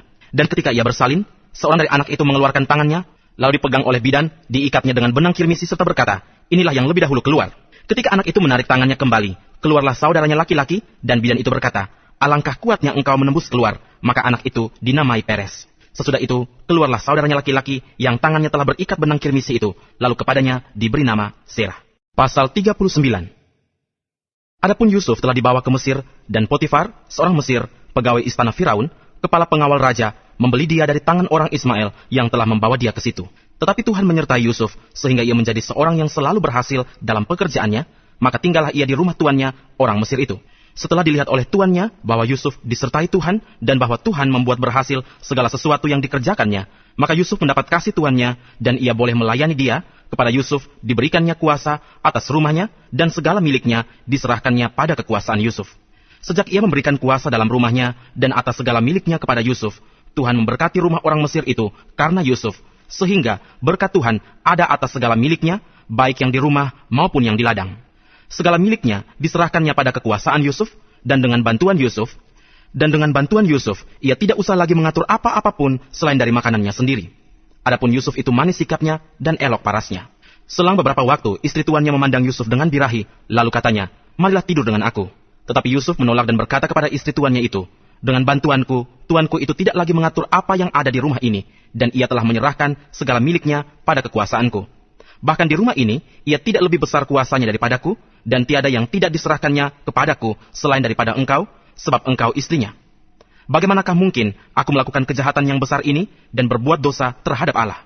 Walaupun dari hari ke hari perempuan itu membujuk Yusuf, Yusuf tidak mendengarkan bujukannya itu untuk tidur di sisinya dan bersetubuh dengan dia. Pada suatu hari, masuklah Yusuf ke dalam rumah untuk melakukan pekerjaannya, sedang dari seisi rumah itu, seorang pun tidak ada di rumah. Lalu perempuan itu memegang baju Yusuf sambil berkata, "Marilah tidur dengan aku." Tetapi Yusuf meninggalkan bajunya di tangan perempuan itu dan lari keluar. Ketika dilihat perempuan itu bahwa Yusuf meninggalkan bajunya dalam tangannya dan telah lari keluar, dipanggilnyalah seisi rumah itu, lalu katanya kepada mereka, "Lihat, dibawanya kemari seorang Ibrani, supaya orang ini dapat mempermainkan kita. Orang ini mendekati aku untuk tidur dengan aku, tetapi aku berteriak-teriak dengan suara keras. Dan ketika didengarnya bahwa aku berteriak sekeras-kerasnya, ditinggalkannyalah bajunya padaku, lalu ia lari keluar. Juga ditaruhnya baju Yusuf itu di sisinya sampai tuan rumah pulang." Perkataan itu jugalah yang diceritakan perempuan itu kepada Potifar. Katanya, "Hamba orang Ibrani yang kau bawa kemari itu datang kepadaku untuk mempermainkan aku. Tetapi ketika aku berteriak sekeras-kerasnya, ditinggalkannyalah bajunya padaku, lalu ia lari keluar." Baru saja didengar oleh tuannya perkataan yang diceritakan istrinya kepadanya. "Begitulah aku diperlakukan oleh hambamu itu," maka bangkitlah amarahnya. Lalu Yusuf ditangkap oleh tuannya dan dimasukkan ke dalam penjara, tempat tahanan-tahanan raja dikurung. Demikianlah Yusuf dipenjarakan di sana. Tetapi Tuhan menyertai Yusuf dan melimpahkan kasih setianya kepadanya, dan membuat Yusuf kesayangan bagi kepala penjara itu. Sebab itu, kepala penjara mempercayakan semua tahanan dalam penjara itu kepada Yusuf, dan segala pekerjaan yang harus dilakukan di situ, dialah yang mengurusnya. Dan kepala penjara tidak mencampuri segala yang dipercayakannya kepada Yusuf, karena Tuhan menyertai dia, dan apa yang dikerjakannya dibuat Tuhan berhasil. Pasal 40. Sesudah semuanya itu terjadilah, bahwa juru minuman Raja Mesir dan juru rotinya membuat kesalahan terhadap tuannya, Raja Mesir itu. Maka murkalah Firaun kepada kedua pegawai istananya, kepala juru minuman, dan kepala juru roti itu. Ia menahan mereka dalam rumah kepala pengawal raja, dalam penjara tempat Yusuf dikurung. Kepala pengawal raja menempatkan Yusuf bersama-sama dengan mereka untuk melayani mereka. Demikianlah mereka ditahan beberapa waktu lamanya. Pada suatu kali bermimpilah mereka keduanya, baik juru minuman maupun juru roti Raja Mesir, yang ditahan dalam penjara itu, masing-masing ada mimpinya, pada satu malam juga, dan mimpi masing-masing itu ada artinya sendiri. Ketika pada waktu pagi Yusuf datang kepada mereka, segera dilihatnya bahwa mereka bersusah hati. Lalu ia bertanya kepada pegawai-pegawai istana Firaun yang ditahan bersama-sama dengan dia dalam rumah tuannya itu, "Mengapakah hari ini mukamu semuram itu?" Jawab mereka kepadanya, "Kami bermimpi, tetapi tidak ada orang yang dapat mengartikannya." Lalu kata Yusuf kepada mereka, "Bukankah Allah yang menerangkan arti mimpi? Ceritakanlah kiranya mimpimu itu kepadaku." Kemudian juru minuman itu menceritakan mimpinya kepada Yusuf, katanya, "Dalam mimpiku itu, tampak ada pohon anggur di depanku. Pohon anggur itu ada 3 carangnya, dan baru saja pohon itu bertunas, bunganya sudah keluar, dan tandan-tandannya penuh buah anggur yang ranum. Dan di tanganku ada piala Firaun. Buah anggur itu kuambil, lalu kuperas ke dalam piala Firaun, kemudian kusampaikan piala itu ke tangan Firaun." Kata Yusuf kepadanya, "Beginilah arti mimpi itu. 3 carang itu artinya 3 hari, Dalam 3 hari ini, Firaun akan meninggikan engkau dan mengembalikan engkau ke dalam pangkatmu yang dahulu, dan engkau akan menyampaikan piala ke tangan Firaun seperti dahulu kala ketika engkau jadi juru minumannya. Tetapi ingatlah kepadaku, apabila keadaanmu telah baik nanti, tunjukkanlah terima kasihmu kepadaku dengan menceritakan hal ihwalku kepada Firaun, dan tolonglah keluarkan aku dari rumah ini. Sebab aku diculik begitu saja dari negeri orang Ibrani, dan di sini pun aku tidak pernah melakukan apa-apa yang menyebabkan aku layak dimasukkan ke dalam liang tutupan ini. Setelah dilihat oleh kepala juru roti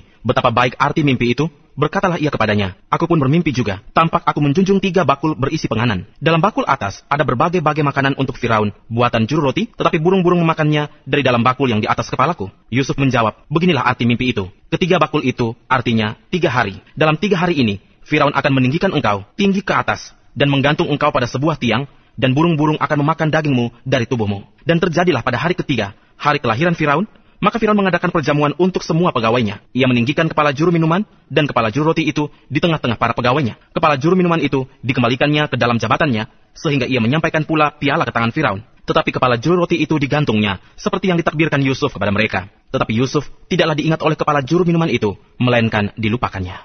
Pasal 41. Setelah lewat 2 tahun lamanya, bermimpilah Firaun bahwa ia berdiri di tepi sungai Nil. Tampaklah dari sungai Nil itu keluar 7 ekor lembu yang indah bangunnya dan gemuk badannya, lalu memakan rumput yang di tepi sungai itu. Kemudian, tampaklah juga 7 ekor lembu yang lain, yang keluar dari dalam sungai Nil itu, buruk bangunnya dan kurus badannya, lalu berdiri di samping lembu-lembu yang tadi di tepi sungai itu. Lembu-lembu yang buruk bangunnya dan kurus badannya itu, memakan ke-7 ekor lembu yang indah bangunnya dan gemuk itu. Lalu terjagalah Firaun. Setelah itu tertidur pula lah ia, dan bermimpi kedua kalinya. Tampak timbul dari satu tangkai 7 bulir gandum yang bernas dan baik. Tetapi kemudian, tampaklah juga tumbuh 7 bulir gandum yang kurus dan layu oleh angin timur. Bulir yang kurus itu menelan ke-7 bulir yang bernas dan berisi tadi. Lalu terjagalah Firaun, agaknya ia bermimpi. Pada waktu pagi, gelisahlah hatinya, lalu disuruhnyalah memanggil semua ahli dan semua orang berilmu di Mesir. Firaun menceritakan mimpinya kepada mereka, tetapi seorang pun tidak ada yang dapat mengartikannya kepadanya. Lalu berkatalah kepala juru minuman kepada Firaun, hari ini aku merasa perlu menyebutkan kesalahanku yang dahulu. Waktu itu, tuanku Firaun murka kepada pegawai-pegawainya dan menahan aku dalam rumah pengawal istana beserta dengan kepala juru roti. Pada satu malam juga kami bermimpi. Aku dan kepala juru roti itu masing-masing mempunyai mimpi dengan artinya sendiri. Bersama-sama dengan kami, ada di sana seorang muda Ibrani, hamba kepala pengawal istana itu. Kami menceritakan mimpi kami kepadanya, lalu diartikannya kepada kami mimpi kami masing-masing. Dan seperti yang diartikannya itu kepada kami, demikianlah pula terjadi. Aku dikembalikan ke dalam pangkatku, dan kepala juru roti itu digantung. Kemudian Firaun menyuruh memanggil Yusuf. Segeralah ia dikeluarkan dari tutupan, ia bercukur dan berganti pakaian, lalu pergi menghadap Firaun. Berkatalah Firaun kepada Yusuf, aku telah bermimpi, dan seorang pun tidak ada yang dapat mengartikannya. Tetapi telah kudengar tentang engkau, hanya dengan mendengar mimpi saja engkau dapat mengartikannya. Yusuf menyaut Firaun, bukan sekali-kali aku, melainkan Allah juga yang akan memberitakan kesejahteraan kepada tuanku Firaun. Lalu berkatalah Firaun kepada Yusuf, dalam mimpiku itu, aku berdiri di tepi sungai Nil. Lalu tampaklah dari sungai Nil itu, keluar 7 ekor lembu yang gemuk badannya, dan indah bentuknya, dan makan rumput yang di tepi sungai itu. Tetapi kemudian, tampaklah juga keluar 7 ekor lembu yang lain. Kulit pemalut tulang, sangat buruk bangunnya, dan kurus badannya. Tidak pernah kulihat yang seburuk itu di seluruh tanah Mesir. Lembu yang kurus dan buruk itu memakan ke-7 ekor lembu gemuk yang mula-mula. Lembu-lembu ini masuk ke dalam perutnya, tetapi walaupun telah masuk ke dalam perutnya, tidaklah kelihatan sedikit pun tandanya. Bangunnya tetap sama buruknya, seperti semula. Lalu terjagalah aku. Selanjutnya, dalam mimpiku itu, kulihat timbul dari satu tangkai 7 bulir gandum yang berisi dan baik. Tetapi kemudian tampaklah juga tumbuh 7 bulir yang kering, kurus dan layu oleh angin timur. Bulir yang kurus itu memakan ke-7 bulir yang baik tadi. Telah kuceritakan hal ini kepada semua ahli, tetapi seorang pun tidak ada yang dapat menerangkannya kepadaku. Lalu kata Yusuf kepada Firaun, kedua mimpi tuanku Firaun itu sama. Allah telah memberitahukan kepada tuanku Firaun apa yang hendak dilakukannya. Ke-7 ekor lembu yang baik itu ialah 7 tahun, dan ke-7 bulir gandum yang baik itu ialah 7 tahun juga. Kedua mimpi itu sama. Ke-7 ekor lembu yang kurus dan buruk yang keluar kemudian, maksudnya 7 tahun. Demikian pula ke-7 bulir gandum yang hampa dan layu oleh angin timur itu, maksudnya akan ada 7 tahun kelaparan. Inilah maksud perkataanku. Ketika aku berkata kepada tuanku Firaun, Allah telah memperlihatkan kepada tuanku Firaun apa yang hendak dilakukannya. Ketahuilah tuanku, akan datang 7 tahun kelimpahan di seluruh tanah Mesir. Kemudian akan timbul 7 tahun kelaparan. maka akan dilupakan segala kelimpahan itu di tanah Mesir, karena kelaparan itu mengurus keringkan negeri ini. Sesudah itu, akan tidak kelihatan lagi bekas-bekas kelimpahan di negeri ini, karena kelaparan itu, sebab sangat hebatnya kelaparan itu. Sampai 2 kali mimpi itu diulangi bagi tuanku Firaun, berarti hal itu telah ditetapkan oleh Allah, dan Allah akan segera melakukannya. Oleh sebab itu, baiklah tuanku Firaun mencari seorang yang berakal budi dan bijaksana, dan mengangkatnya menjadi kuasa atas tanah Mesir. Baiklah juga tuanku Firaun berbuat begini, yakni menempatkan penilik-penilik atas negeri ini, dan dalam ke-7 tahun kelimpahan itu, memungut 1/5 dari hasil tanah Mesir. Mereka harus mengumpulkan segala bahan makanan dalam tahun-tahun baik yang akan datang ini, dan di bawah kuasa tuanku Firaun, menimbun gandum di kota-kota sebagai bahan makanan, serta menyimpannya. Demikianlah segala bahan makanan itu menjadi persediaan untuk negeri ini dalam ke-7 tahun kelaparan yang akan terjadi di tanah Mesir, supaya negeri ini jangan binasa karena kelaparan itu. Usul itu dipandang baik oleh Firaun dan oleh semua pegawainya. Lalu berkatalah Firaun kepada para pegawainya, "Mungkinkah kita mendapat orang seperti ini, seorang yang penuh dengan roh Allah?" Kata Firaun kepada Yusuf, "Oleh karena Allah telah memberitahukan semuanya ini kepadamu, tidaklah ada orang yang demikian berakal budi dan bijaksana seperti engkau. Engkaulah menjadi kuasa atas istanaku, dan kepada perintahmu seluruh rakyatku akan taat. Hanya tahta inilah kelebihanku daripadamu." Selanjutnya, Firaun berkata kepada Yusuf, "Dengan ini aku melantik engkau menjadi kuasa atas seluruh tanah Mesir." Sesudah itu, Firaun menanggalkan cincin meterainya dari jarinya, dan mengenakannya pada jari Yusuf. Dipakeikannyalah lah kepada Yusuf pakaian daripada kain halus, dan digantungkannya kalung emas pada lehernya. Lalu Firaun menyuruh menaikkan Yusuf ke dalam keretanya yang kedua, dan berserulah orang di hadapan Yusuf, "Hormat!" Demikianlah Yusuf dilantik oleh Firaun menjadi kuasa atas seluruh tanah Mesir. Berkatalah Firaun kepada Yusuf, "Akulah Firaun, tetapi dengan tidak setahumu, seorang pun tidak boleh bergerak di seluruh tanah Mesir." Lalu Firaun menamai Yusuf Safnat Paaneah, serta memberikan Asnat, anak Potifera, imam di On, kepadanya menjadi istrinya.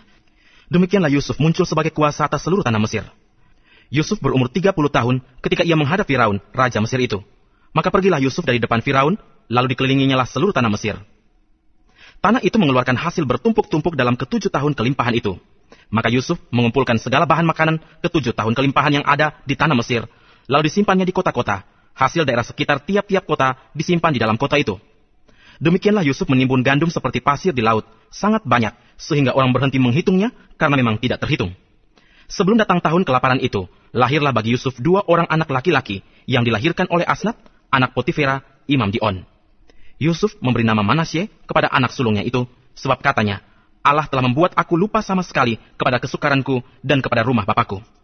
Dan kepada anaknya yang kedua, diberinya nama Efraim, sebab katanya, "Allah membuat aku mendapat anak dalam negeri kesengsaraanku." Setelah lewat ke-7 tahun kelimpahan yang ada di tanah Mesir itu, mulailah datang 7 tahun kelaparan, seperti yang telah dikatakan Yusuf. Dalam segala negeri ada kelaparan, tetapi di seluruh negeri Mesir ada roti. Ketika seluruh negeri Mesir menderita kelaparan, dan rakyat berteriak meminta roti kepada Firaun, berkatalah Firaun kepada semua orang Mesir, "Pergilah kepada Yusuf, perbuatlah apa yang akan dikatakannya kepadamu." Kelaparan itu merajalela di seluruh bumi. Maka Yusuf membuka segala lumbung dan menjual gandum kepada orang Mesir, sebab makin hebat kelaparan itu di tanah Mesir. Juga dari seluruh bumi datanglah orang ke Mesir untuk membeli gandum dari Yusuf, sebab hebat kelaparan itu di seluruh bumi. Pasal 42. Setelah Yakub mendapat kabar bahwa ada gandum di Mesir, berkatalah ia kepada anak-anaknya, "Mengapa kamu berpandang-pandangan saja?" Lagi katanya, "Telah kudengar bahwa ada gandum di Mesir. Pergilah ke sana dan belilah gandum di sana untuk kita, supaya kita tetap hidup dan jangan mati." Lalu pergilah 10 orang saudara Yusuf untuk membeli gandum di Mesir. Tetapi Yakub tidak membiarkan Benyamin, adik Yusuf, pergi bersama-sama dengan saudara-saudaranya, sebab pikirnya, jangan-jangan ia ditimpa kecelakaan nanti. Jadi di antara orang yang datang membeli gandum, terdapatlah juga anak-anak Israel, sebab ada kelaparan di tanah Kanaan. Sementara itu, Yusuf telah menjadi mangku bumi di negeri itu. Dialah yang menjual gandum kepada seluruh rakyat negeri itu. Jadi ketika saudara-saudara Yusuf datang, kepadanya lah mereka menghadap dan sujud dengan mukanya sampai ke tanah. Ketika Yusuf melihat saudara-saudaranya, segeralah mereka dikenalnya, tetapi ia berlaku seolah-olah ia seorang asing kepada mereka. Ia menegur mereka dengan membentak, katanya, "Dari mana kamu?" Jawab mereka, "Dari tanah Kanaan untuk membeli bahan makanan." Memang Yusuf mengenal saudara-saudaranya itu, tetapi dia tidak dikenal mereka. Lalu teringatlah Yusuf akan mimpi-mimpinya tentang mereka. Berkatalah ia kepada mereka, "Kamu ini pengintai. Kamu datang untuk melihat-lihat di mana negeri ini tidak dijaga." Tetapi jawab mereka, "Tidak, tuanku. Hanyalah untuk membeli bahan makanan hamba-hambamu ini datang. Kami ini sekalian anak dari satu ayah. Kami ini orang jujur. Hamba-hambamu ini bukanlah pengintai." Tetapi ia berkata kepada mereka, "Tidak. kamu datang untuk melihat-lihat di mana negeri ini tidak dijaga. Lalu jawab mereka, hamba-hambamu ini 12 orang. Kami bersaudara, anak dari satu ayah di tanah Kanaan. Tetapi yang bungsu sekarang ada pada ayah kami, dan seorang sudah tidak ada lagi. Lalu kata Yusuf kepada mereka, sudahlah, seperti telah kukatakan kepadamu tadi, kamu ini pengintai. Dalam hal ini juga, kamu harus diuji. Demi hidup Firaun, kamu tidak akan pergi dari sini, jika saudaramu yang bungsu itu tidak datang kemari. Suruhlah seorang daripadamu untuk menjemput adikmu itu. Tetapi kamu ini harus tinggal terkurung di sini. Dengan demikian, perkataanmu dapat diuji. Apakah benar? Dan jika tidak, demi hidup Firaun, sungguh-sungguhlah kamu ini pengintai. Dan dimasukkannya lah mereka bersama-sama ke dalam tahanan 3 hari lamanya. Pada hari yang ketiga, berkatalah Yusuf kepada mereka, buatlah begini, maka kamu akan tetap hidup, aku takut akan Allah. Jika kamu orang jujur, biarkanlah dari kamu bersaudara, tinggal seorang terkurung dalam rumah tahanan, tetapi pergilah kamu, bawalah gandum untuk meredakan lapar seisi rumahmu. Tetapi saudaramu yang bungsu itu haruslah kamu bawa kepadaku, supaya perkataanmu itu ternyata benar, dan kamu juga jangan mati. Demikianlah diperbuat mereka. Mereka berkata seorang kepada yang lain, betul-betullah kita menanggung akibat dosa kita terhadap adik kita itu. Bukankah kita melihat bagaimana sesak hatinya ketika ia memohon belas kasihan kepada kita, tetapi kita tidak mendengarkan permohonannya. Itulah sebabnya kesesakan ini menimpa kita. Lalu Ruben menjawab mereka, bukankah dahulu kukatakan kepadamu, janganlah kamu berbuat dosa terhadap anak itu. Tetapi kamu tidak mendengarkan perkataanku. Sekarang darahnya dituntut daripada kita. Tetapi mereka tidak tahu bahwa Yusuf mengerti perkataan mereka, sebab mereka memakai seorang juru bahasa. Maka Yusuf mengundurkan diri dari mereka, lalu menangis. Kemudian ia kembali kepada mereka dan berkata-kata dengan mereka. Ia mengambil Simeon dari antara mereka, lalu disuruh belenggu di depan mata mereka. Sesudah itu Yusuf memerintahkan bahwa tempat gandum mereka akan diisi dengan gandum, dan bahwa uang mereka masing-masing akan dikembalikan ke dalam karungnya, serta bekal mereka di jalan akan diberikan kepada mereka. Demikianlah dilakukan orang kepada mereka itu. Sesudah itu mereka pun memuat gandum itu ke atas keledai mereka, lalu berangkat dari situ. Ketika seorang membuka karungnya untuk memberi makan keledainya, di tempat bermalam, dilihatnya lah uangnya ada di dalam mulut karungnya. Katanya kepada saudara-saudaranya, uangku dikembalikan. Lihat, ada dalam karungku. Lalu hati mereka menjadi tawar, dan mereka berpandang-pandangan dengan gemetar, serta berkata, apakah juga yang diperbuat Allah terhadap kita? Ketika mereka sampai kepada Yakub, ayah mereka, di tanah Kanaan, mereka menceritakan segala sesuatu yang dialaminya. Katanya, orang itu, yakni yang menjadi tuan atas negeri itu, telah menegur kami dengan membentak dan memperlakukan kami sebagai pengintai negeri itu. Tetapi kata kami kepadanya, kami orang jujur, kami bukan pengintai.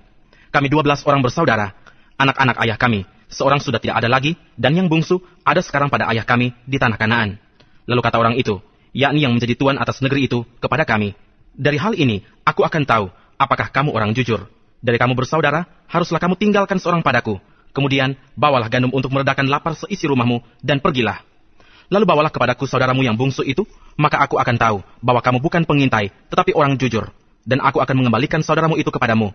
Dan bolehlah kamu menjalani negeri ini dengan bebas. Ketika mereka mengosongkan karungnya, tampaklah ada pundi-pundi uang masing-masing dalam karungnya. Dan ketika mereka beserta ayah mereka melihat pundi-pundi uang itu, ketakutanlah mereka. Dan Yakub ayah mereka berkata kepadanya, kamu membuat aku kehilangan anak-anakku. Yusuf tidak ada lagi, dan Simeon tidak ada lagi. Sekarang Benyamin pun hendak kamu bawa juga. Aku inilah yang menanggung segala-galanya itu. Lalu berkatalah Ruben kepada ayahnya, kedua anakku laki-laki boleh engkau bunuh, jika ia tidak kubawa kepadamu. Serahkanlah dia ke dalam tanganku, maka dia akan kubawa kembali kepadamu. Tetapi jawabnya, anakku itu tidak akan pergi ke sana bersama-sama dengan kamu, sebab kakaknya telah mati, dan hanya dialah yang tinggal. Jika dia ditimpa kecelakaan di jalan yang akan kamu tempuh, maka tentulah kamu akan menyebabkan aku yang ubanan ini turun ke dunia orang mati karena duka cita. Pasal 43. Tetapi hebat sekali kelaparan di negeri itu, dan setelah gandum yang dibawa mereka dari Mesir habis dimakan, berkatalah ayah mereka, pergilah pula membeli sedikit bahan makanan untuk kita. Lalu Yehuda menjawabnya, orang itu telah memperingatkan kami dengan sungguh-sungguh, kamu tidak boleh melihat mukaku, jika adikmu itu tidak ada bersama-sama dengan kamu. Jika engkau mau membiarkan adik kami pergi bersama-sama dengan kami, maka kami mau pergi ke sana dan membeli bahan makanan bagimu. Tetapi jika engkau tidak mau membiarkan dia pergi, maka kami tidak akan pergi ke sana, sebab orang itu telah berkata kepada kami, kamu tidak boleh melihat mukaku, jika adikmu itu tidak ada bersama-sama dengan kamu. Lalu berkatalah Israel, mengapa kamu mendatangkan malapetaka kepadaku dengan memberitahukan kepada orang itu bahwa masih ada adikmu seorang? Jawab mereka, orang itu telah menanyai kami dengan seksama tentang kami sendiri dan tentang sanak saudara kita. Masih hidupkah ayahmu? Adakah adikmu lagi? Dan kami telah memberitahukan semuanya kepadanya seperti yang sebenarnya. Bagaimana kami dapat menduga bahwa ia akan berkata, bawalah kemari adikmu itu? Lalu berkatalah Yehuda kepada Israel ayahnya, biarkanlah anak itu pergi bersama-sama dengan aku, maka kami akan bersiap dan pergi, supaya kita tetap hidup dan jangan mati, baik kami maupun engkau dan anak-anak kami. Akulah yang menanggung dia. Engkau boleh menuntut dia daripadaku. Jika aku tidak membawa dia kepadamu dan menempatkan dia di depanmu, maka akulah yang berdosa terhadap engkau untuk selama-lamanya. Jika kita tidak berlambat-lambat, maka tentulah kami sekarang sudah 2 kali pulang. Lalu Israel ayah mereka berkata kepadanya, jika demikian, perbuatlah begini. Ambillah hasil yang terbaik dari negeri ini dalam tempat gandummu, dan bawalah kepada orang itu sebagai persembahan, sedikit balsam dan sedikit madu, damar dan damar ladan, buah kemiri dan buah badam. Dan bawalah uang 2 kali lipat banyaknya, uang yang telah dikembalikan ke dalam mulut karung-karungmu itu, haruslah kamu bawa kembali, mungkin itu suatu kekilafan. Bawalah juga adikmu itu, bersiaplah dan kembalilah pula kepada orang itu. Allah yang maha kuasa, kiranya membuat orang itu menaruh belas kasihan kepadamu, supaya ia membiarkan saudaramu yang lain itu beserta Benyamin kembali. Mengenai aku ini, jika terpaksa aku kehilangan anak-anakku, biarlah juga kehilangan. Lalu orang-orang itu mengambil persembahan itu dan mengambil uang 2 kali lipat banyaknya, beserta Benyamin juga. Mereka bersiap dan pergi ke Mesir. Kemudian berdirilah mereka di depan Yusuf. Ketika Yusuf melihat Benyamin bersama-sama dengan mereka, berkatalah ia kepada kepala rumahnya, bawalah orang-orang ini ke dalam rumah, sembelilah seekor hewan dan siapkanlah itu, sebab orang-orang ini akan makan bersama-sama dengan aku pada tengah hari ini. Orang itu melakukan seperti yang dikatakan Yusuf, dan dibawanyalah orang-orang itu ke dalam rumah Yusuf. Lalu ketakutanlah orang-orang itu, karena mereka dibawa ke dalam rumah Yusuf. Kata mereka, yang menjadi sebab kita dibawa ke sini, ialah perkara uang yang dikembalikan ke dalam karung kita pada mulanya itu, supaya kita disergap dan ditangkap, dan supaya kita dijadikan budak dan keledai kita diambil. Karena itu, mereka mendekati kepala rumah Yusuf itu, dan berkata kepadanya di depan pintu rumah, mohon bicara Tuan, kami dahulu datang kemari untuk membeli bahan makanan. Tetapi ketika kami sampai ke tempat bermalam dan membuka karung kami, tampaklah uang kami masing-masing dengan tidak kurang jumlahnya ada di dalam mulut karung. Tetapi sekarang kami membawanya kembali. Uang lain kami bawa juga kemari untuk membeli bahan makanan. Kami tidak tahu siapa yang menaruh uang kami itu ke dalam karung kami. Tetapi jawabnya, tenang sajalah, jangan takut. Allahmu dan Allah Bapamu telah memberikan kepadamu harta terpendam dalam karungmu. Uangmu itu telah kuterima. Kemudian dikeluarkannyalah Simeon dan dibawanya kepada mereka. Setelah orang itu membawa mereka ke dalam rumah Yusuf, diberikannya air supaya mereka membasuh kaki, juga keledai mereka diberinya makan. Sesudah itu mereka menyiapkan persembahannya, menantikan Yusuf datang pada waktu tengah hari, sebab mereka telah mendengar bahwa mereka akan makan di situ. Ketika Yusuf telah pulang, mereka membawa persembahan yang ada pada mereka itu kepada Yusuf di dalam rumah, lalu sujud kepadanya sampai ke tanah. Sesudah itu ia bertanya kepada mereka, apakah mereka selamat? Lagi katanya, apakah ayahmu yang tua yang kamu sebutkan itu selamat? Masih hidupkah ia? Jawab mereka, hambamu, ayah kami, ada selamat. Ia masih hidup. Sesudah itu berlututlah mereka dan sujud. Ketika Yusuf memandang kepada mereka, dilihatnyalah Benyamin adiknya, yang seibu dengan dia. Lalu katanya, inikah adikmu yang bungsu itu, yang telah kamu sebut-sebut kepadaku? Lagi katanya, Allah kiranya memberikan kasih karunia kepadamu, anakku. Lalu segeralah Yusuf pergi dari situ, sebab hatinya sangat terharu, merindukan adiknya itu. Dan dicarinyalah tempat untuk menangis. Ia masuk ke dalam kamar, lalu menangis di situ. Sesudah itu, dibasuhnyalah mukanya dan ia tampil keluar. Ia menahan hatinya dan berkata, hidangkanlah makanan. Lalu dihidangkanlah makanan, bagi Yusuf tersendiri, bagi saudara-saudaranya tersendiri, dan bagi orang-orang Mesir yang bersama-sama makan dengan mereka itu tersendiri. Sebab orang Mesir tidak boleh makan bersama-sama dengan orang Ibrani, karena hal itu suatu kekejian bagi orang Mesir. Saudara-saudaranya itu duduk di depan Yusuf, dari yang sulung sampai yang bungsu, sehingga mereka berpandang-pandangan dengan heran. Lalu disajikan kepada mereka hidangan dari meja Yusuf. Tetapi yang diterima Benyamin adalah 5 kali lebih banyak daripada setiap orang yang lain. Lalu minumlah mereka dan bersukaria bersama-sama dengan dia. Pasal 44. Sesudah itu diperintahkannyalah kepada kepala rumahnya, isilah karung orang-orang itu dengan gandum, seberapa yang dapat dibawa mereka, dan letakkanlah uang masing-masing di dalam mulut karungnya. Dan pialaku, piala perak itu, taruhlah di dalam mulut karung anak yang bungsu, serta uang pembayar gandumnya juga. Maka diperbuatnyalah seperti yang dikatakan Yusuf. Ketika paginya hari terang tanah, orang melepas mereka beserta keledai mereka. Tetapi baru saja mereka keluar dari kota itu, belum lagi jauh jaraknya, berkatalah Yusuf kepada kepala rumahnya, bersiaplah, kejarlah orang-orang itu, dan apabila engkau sampai kepada mereka, katakanlah kepada mereka, mengapa kamu membalas yang baik dengan yang jahat? Bukankah ini piala yang dipakai tuanku untuk minum, dan yang biasa dipakainya untuk menelaah? Kamu berbuat jahat dengan melakukan yang demikian. Ketika sampai kepada mereka, diberitakannyalah kepada mereka perkataan Yusuf itu. Jawab mereka kepadanya, mengapa tuanku mengatakan perkataan yang demikian? Jauhlah daripada hamba-hambamu ini untuk berbuat begitu. Bukankah uang yang kami dapati di dalam mulut karung kami telah kami bawa kembali kepadamu dari tanah Kanaan? Masakan kami mencuri emas atau perak dari rumah tuanmu? Pada siapa dari hamba-hambamu ini kedapatan piala itu, biarlah ia mati. Juga kami ini akan menjadi budak tuanku. Sesudah itu berkatalah ia, ya, usulmu itu baik. Tetapi pada siapa kedapatan piala itu, hanya dialah yang akan menjadi budakku, dan kamu yang lain itu akan bebas dari salah. Lalu segeralah mereka masing-masing menurunkan karungnya ke tanah, dan masing-masing membuka karungnya. Dan kepala rumah itu memeriksanya dengan teliti, ia mulai dengan yang sulung sampai kepada yang bungsu. Maka kedapatanlah piala itu dalam karung Benyamin. Lalu mereka mengoyakkan jubahnya, dan masing-masing memuati keledainya, dan mereka kembali ke kota. Ketika Yehuda dan saudara-saudaranya sampai ke dalam rumah Yusuf, Yusuf masih ada di situ. Sujudlah mereka sampai ke tanah di depannya. Berkatalah Yusuf kepada mereka, perbuatan apakah yang kamu lakukan ini? Tidakkah kamu tahu bahwa seorang yang seperti aku ini pasti dapat menelaah? Sesudah itu berkatalah Yehuda, apakah yang akan kami katakan kepada tuanku? Apakah yang akan kami jawab? Dan dengan apakah kami akan membenarkan diri kami? Allah telah memperlihatkan kesalahan hamba-hambamu ini. Maka kami ini, budak tuankulah kami, baik kami maupun orang pada siapa kedapatan piala itu. Tetapi jawabnya, jauhlah daripadaku untuk berbuat demikian. Pada siapa kedapatan piala itu, dialah yang akan menjadi budakku. Tetapi kamu ini, pergilah kembali dengan selamat kepada ayahmu. Lalu tampillah Yehuda mendekatinya dan berkata, mohon bicara tuanku. Izinkanlah kiranya hambamu ini mengucapkan sepatah kata kepada tuanku, dan janganlah kiranya bangkit amarahmu terhadap hambamu ini. Sebab tuanku adalah seperti Firaun sendiri. Tuanku telah bertanya kepada hamba-hambanya ini, masih adakah ayah atau saudara kamu? Dan kami menjawab tuanku, kami masih mempunyai ayah yang tua, dan masih ada anaknya yang muda, yang lahir pada masa tuanya. Kakaknya telah mati, hanya dia sendirilah yang tinggal dari mereka yang seibu. Sebab itu, ayahnya sangat mengasihi dia. Lalu tuanku berkata kepada hamba-hambamu ini, bawalah dia kemari kepadaku, supaya mataku memandang dia. Tetapi jawab kami kepada tuanku, anak itu tidak dapat meninggalkan ayahnya, sebab jika ia meninggalkan ayahnya, tentulah ayah ini mati. Kemudian tuanku berkata kepada hamba-hambamu ini, jika adikmu yang bungsu itu tidak datang kemari bersama-sama dengan kamu, kamu tidak boleh melihat mukaku lagi. Setelah kami kembali kepada hambamu ayahku, maka kami memberitahukan kepadanya perkataan tuanku itu. Kemudian ayah kami berkata, kembalilah kamu membeli sedikit bahan makanan bagi kita. Tetapi jawab kami tidak dapat pergi ke sana. Jika adik kami yang bungsu bersama-sama dengan kami, barulah kami akan pergi ke sana. Sebab kami tidak boleh melihat muka orang itu, apabila adik kami yang bungsu tidak bersama-sama dengan kami. Kemudian berkatalah hambamu ayahku kepada kami, kamu tahu bahwa istriku telah melahirkan 2 orang anak bagiku. Yang seorang telah pergi daripadaku, dan aku telah berkata, tentulah ia diterkam oleh binatang buas, dan sampai sekarang aku tidak melihat dia kembali.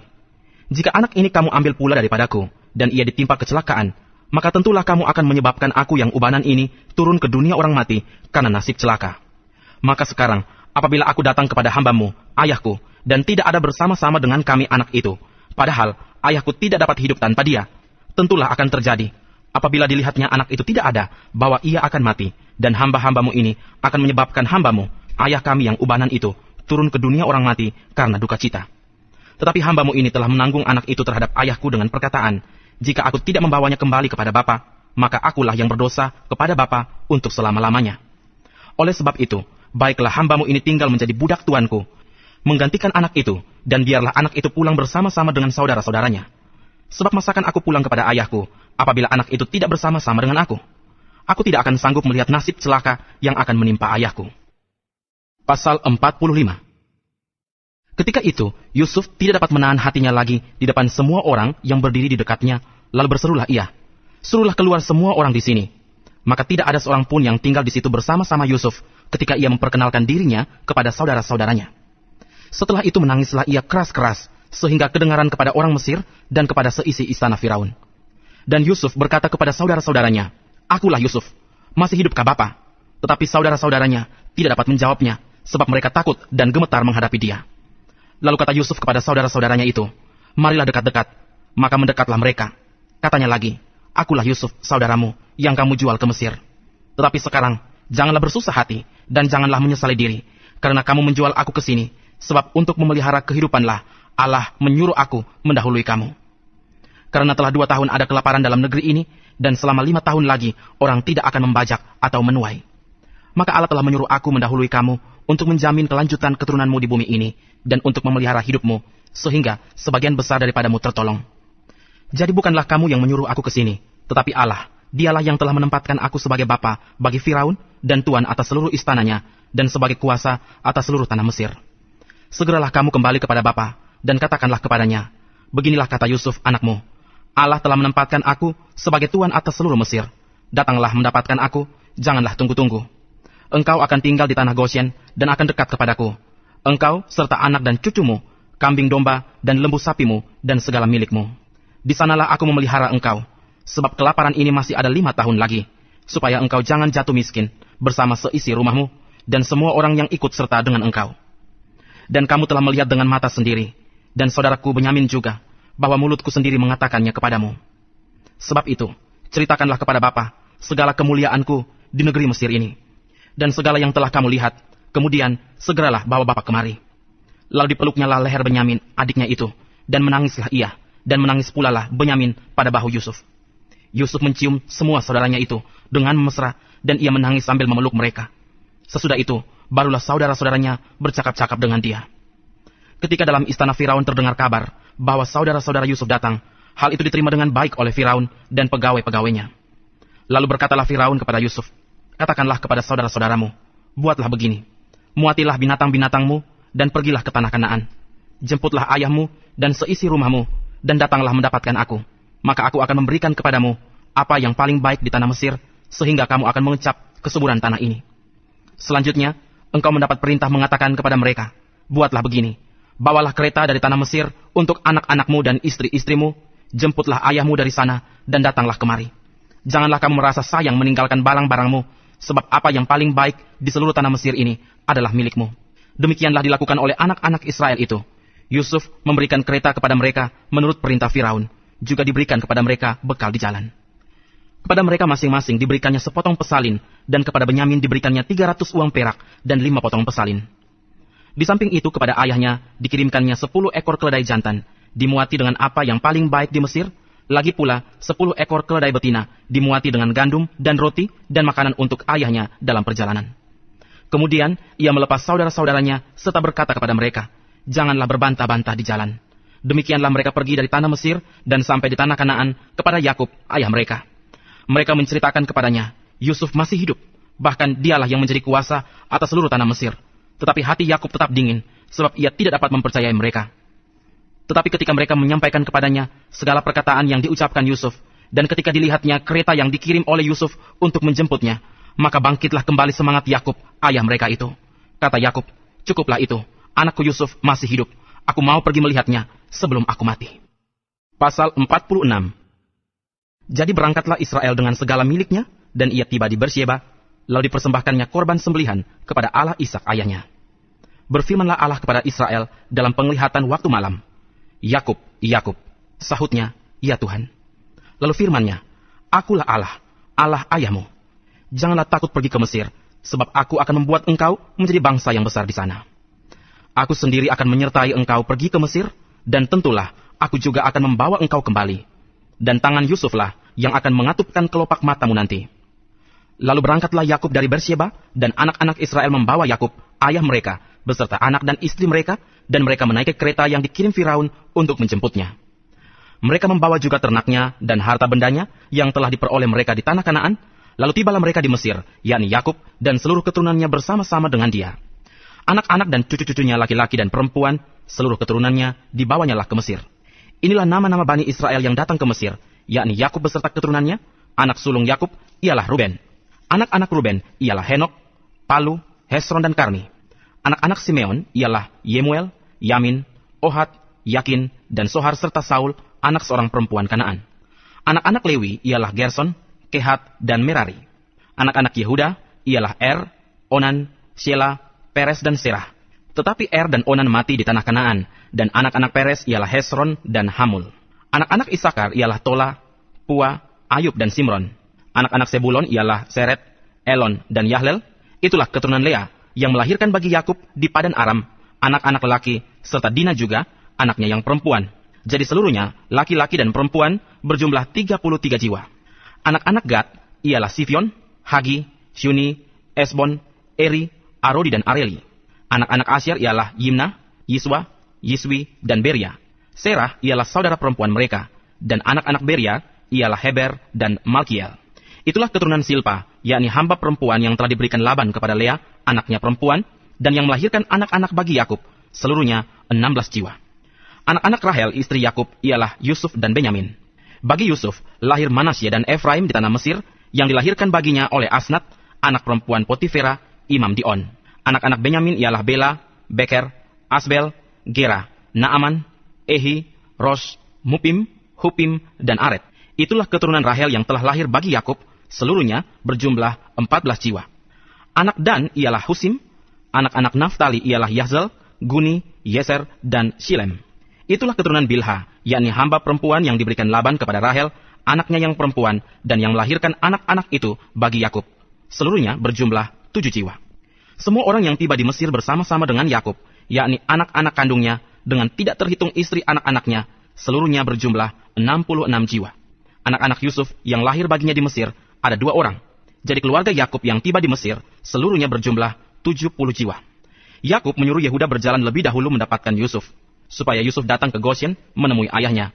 Sementara itu, sampailah mereka ke tanah Goshen. Lalu Yusuf memasang keretanya dan pergi ke Goshen mendapatkan Israel ayahnya. Ketika ia bertemu dengan dia, dipeluknyalah leher ayahnya dan lama menangis pada bahunya. Berkatalah Israel kepada Yusuf, "Sekarang bolehlah aku mati, setelah aku melihat mukamu dan mengetahui bahwa engkau masih hidup."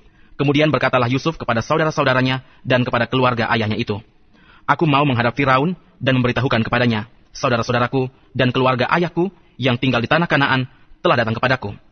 Orang-orang itu gembala kambing domba, sebab mereka itu pemelihara ternak, dan kambing dombanya, lembu sapinya, dan segala miliknya telah dibawa mereka. Apabila Firaun memanggil kamu dan bertanya, 'Apakah pekerjaanmu?' maka jawablah, 'Hamba-hambamu ini pemelihara ternak, sejak dari kecil sampai sekarang, baik kami maupun nenek moyang kami, dengan maksud supaya kamu boleh diam di tanah Goshen. Sebab segala gembala kambing domba adalah suatu kekejian bagi orang Mesir." Pasal 47. Kemudian pergilah Yusuf memberitahukan kepada Firaun, "Ayahku dan saudara-saudaraku, beserta kambing dombanya, lembu sapinya, dan segala miliknya, telah datang dari tanah Kanaan, dan sekarang mereka ada di tanah Goshen." Dari antara saudara-saudaranya itu, dibawanya 5 orang menghadap Firaun. Firaun bertanya kepada saudara-saudara Yusuf itu, "Apakah pekerjaanmu?" Jawab mereka kepada Firaun, "Hamba-hambamu ini gembala domba, baik kami maupun nenek moyang kami." Lagi kata mereka kepada Firaun, "Kami datang untuk tinggal di negeri ini sebagai orang asing, sebab tidak ada lagi padang rumput untuk kumpulan ternak hamba-hambamu ini, karena hebat kelaparan itu di tanah Kanaan. Maka sekarang, izinkanlah hamba-hambamu ini menetap di tanah Goshen." Lalu berkatalah Firaun kepada Yusuf, "Ayahmu dan saudara-saudaramu telah datang kepadamu. Tanah Mesir ini terbuka untukmu. Tunjukkanlah kepada ayahmu dan kepada saudara-saudaramu tempat menetap di tempat yang terbaik dari negeri ini. Biarlah mereka diam di tanah Goshen. Dan jika engkau tahu di antara mereka orang-orang yang tangkas, tempatkanlah mereka menjadi pengawas ternakku." Yusuf membawa juga Yakub, ayahnya, menghadap Firaun. Lalu Yakub memohonkan berkat bagi Firaun. Kemudian bertanyalah Firaun kepada Yakub, "Sudah berapa tahun umurmu?" Jawab Yakub kepada Firaun, "Tahun-tahun pengembaraanku sebagai orang asing berjumlah 130 tahun. Tahun-tahun hidupku itu sedikit saja dan buruk adanya, tidak mencapai umur nenek moyangku, yakni jumlah tahun mereka mengembara sebagai orang asing." Lalu Yakub memohonkan berkat bagi Firaun. Sesudah itu, keluarlah ia dari depan Firaun. Yusuf menunjukkan kepada ayahnya dan saudara-saudaranya tempat untuk menetap dan memberikan kepada mereka tanah milik di tanah Mesir, di tempat yang terbaik di negeri itu, di tanah Rameses, seperti yang diperintahkan Firaun. Dan Yusuf memelihara ayahnya, saudara-saudaranya, dan seisi rumah ayahnya dengan makanan menurut jumlah anak-anak mereka. Di seluruh negeri itu tidak ada makanan, sebab kelaparan itu sangat hebat, sehingga seisi tanah Mesir dan tanah Kanaan lemah lesu karena kelaparan itu. Maka Yusuf mengumpulkan segala uang yang terdapat di tanah Mesir dan di tanah Kanaan, yakni uang pembayar gandum yang dibeli mereka, dan Yusuf membawa uang itu ke dalam istana Firaun. Setelah habis uang di tanah Mesir dan di tanah Kanaan, datanglah semua orang Mesir menghadap Yusuf serta berkata, "Berilah makanan kepada kami. Mengapa kami harus mati di depanmu? Sebab tidak ada lagi uang." Jawab Yusuf, "Jika tidak ada lagi uang, berilah ternakmu, maka aku akan memberikan makanan kepadamu sebagai ganti ternakmu itu." Lalu mereka membawa ternaknya kepada Yusuf, dan Yusuf memberi makanan kepada mereka ganti kuda, kumpulan kambing domba dan kumpulan lembu sapi, dan keledainya. Jadi disediakannya lah bagi mereka makanan ganti segala ternaknya pada tahun itu. Setelah lewat tahun itu, datanglah mereka kepadanya pada tahun yang kedua, serta berkata kepadanya, "Tidak usah kami sembunyikan kepada tuanku, bahwa setelah uang kami habis, dan setelah kumpulan ternak kami menjadi milik tuanku, tidaklah ada lagi yang tinggal yang dapat kami serahkan kepada tuanku, selain badan kami dan tanah kami. Mengapa kami harus mati di depan matamu, baik kami maupun tanah kami? Belilah kami dan tanah kami sebagai ganti makanan, maka kami dengan tanah kami akan menjadi hamba kepada Firaun. Berikanlah benih supaya kami hidup dan jangan mati, dan supaya tanah itu jangan menjadi tandus." Lalu Yusuf membeli segala tanah orang Mesir untuk Firaun, sebab orang Mesir itu masing-masing menjual ladangnya karena berat kelaparan itu menimpa mereka. Demikianlah negeri itu menjadi milik Firaun. Dan tentang rakyat itu, diperhambakannya lah mereka di daerah Mesir dari ujung yang satu sampai ujung yang lain.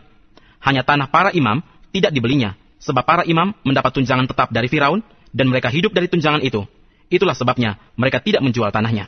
Berkatalah Yusuf kepada rakyat itu, "Pada hari ini aku telah membeli kamu dan tanahmu untuk Firaun. Inilah benih bagimu, supaya kamu dapat menabur di tanah itu.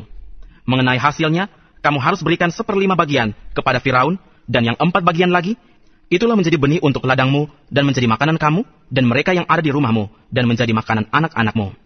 Lalu berkatalah mereka, "Engkau telah memelihara hidup kami. Asal kiranya kami mendapat kasih tuanku, biarlah kami menjadi hamba kepada Firaun." Yusuf membuat hal itu menjadi suatu ketetapan mengenai tanah di Mesir sampai sekarang, yakni bahwa 1/5 dari hasilnya menjadi milik Firaun, hanya tanah para imam tidak menjadi milik Firaun. Maka diamlah Israel di tanah Mesir, di tanah Gosyen, dan mereka menjadi penduduk di situ. Mereka beranak cucu dan sangat bertambah banyak. Dan Yakub masih hidup 17 tahun di tanah Mesir. Maka umur Yakub, yakni tahun-tahun hidupnya, menjadi 147 tahun. Ketika hampir waktunya bahwa Israel akan mati, dipanggilnyalah anaknya, Yusuf, dan berkata kepadanya, "Jika aku mendapat kasihmu, letakkanlah kiranya tanganmu di bawah pangkal pahaku, dan bersumpahlah bahwa engkau akan menunjukkan kasih dan setia kepadaku. Janganlah kiranya kuburkan aku di Mesir, karena aku mau mendapat perhentian bersama-sama dengan nenek moyangku. Sebab itu, angkutlah aku dari Mesir dan kuburkanlah aku dalam kubur mereka." Jawabnya, "Aku akan berbuat seperti katamu itu." Kemudian kata Yakub, "Bersumpahlah kepadaku." Maka Yusuf pun bersumpah kepadanya. Lalu sujudlah Israel di sebelah kepala tempat tidurnya. Pasal 48. Sesudah itu, ada orang mengatakan kepada Yusuf, "Ayahmu sakit." Lalu dibawanyalah kedua anaknya, Manasye dan Efraim. Ketika diberitahukan kepada Yakub, "Telah datang anakmu Yusuf kepadamu," maka Israel mengumpulkan segenap kekuatannya dan duduklah ia di tempat tidurnya. Berkatalah Yakub kepada Yusuf, "Allah yang Maha Kuasa telah menampakkan diri kepadaku di Luz, di tanah Kanaan, dan memberkati aku, serta berfirman kepadaku, 'Akulah yang membuat engkau beranak cucu, dan aku akan membuat engkau bertambah banyak dan menjadi sekumpulan bangsa-bangsa. Aku akan memberikan negeri ini kepada keturunanmu untuk menjadi miliknya sampai selama-lamanya.' Maka sekarang, kedua anakmu yang lahir bagimu di tanah Mesir, sebelum aku datang kepadamu ke Mesir, akulah yang empunya mereka. Akulah yang akan empunya Efraim dan Manasye, sama seperti Ruben dan Simeon. Dan keturunanmu yang kau peroleh sesudah mereka, engkaulah yang empunya. Tetapi dalam pembagian warisan nama mereka akan disebutkan berdasarkan nama kedua saudaranya itu. Kalau aku, pada waktu perjalananku dari Padan, aku kematian Rahel di tanah Kanaan di jalan, ketika kami tidak berapa jauh lagi dari Efrata, dan aku menguburkannya di sana, di sisi jalan ke Efrata, yaitu Bethlehem. Ketika Israel melihat anak-anak Yusuf itu, bertanyalah ia, 'Siapakah ini?' Jawab Yusuf kepada ayahnya, 'Inilah anak-anakku yang telah diberikan Allah kepadaku di sini.' Maka kata Yakub, 'Dekatkanlah mereka kepadaku, supaya aku berkati mereka.' Adapun mata Israel telah kabur karena tuanya, jadi ia tidak dapat lagi melihat. Kemudian Yusuf mendekatkan mereka kepada ayahnya, dan mereka dicium serta didekap oleh ayahnya. Lalu berkatalah Israel kepada Yusuf, 'Tidak kusangka-sangka bahwa aku akan melihat mukamu lagi. Tetapi sekarang Allah bahkan memberi aku melihat keturunanmu.'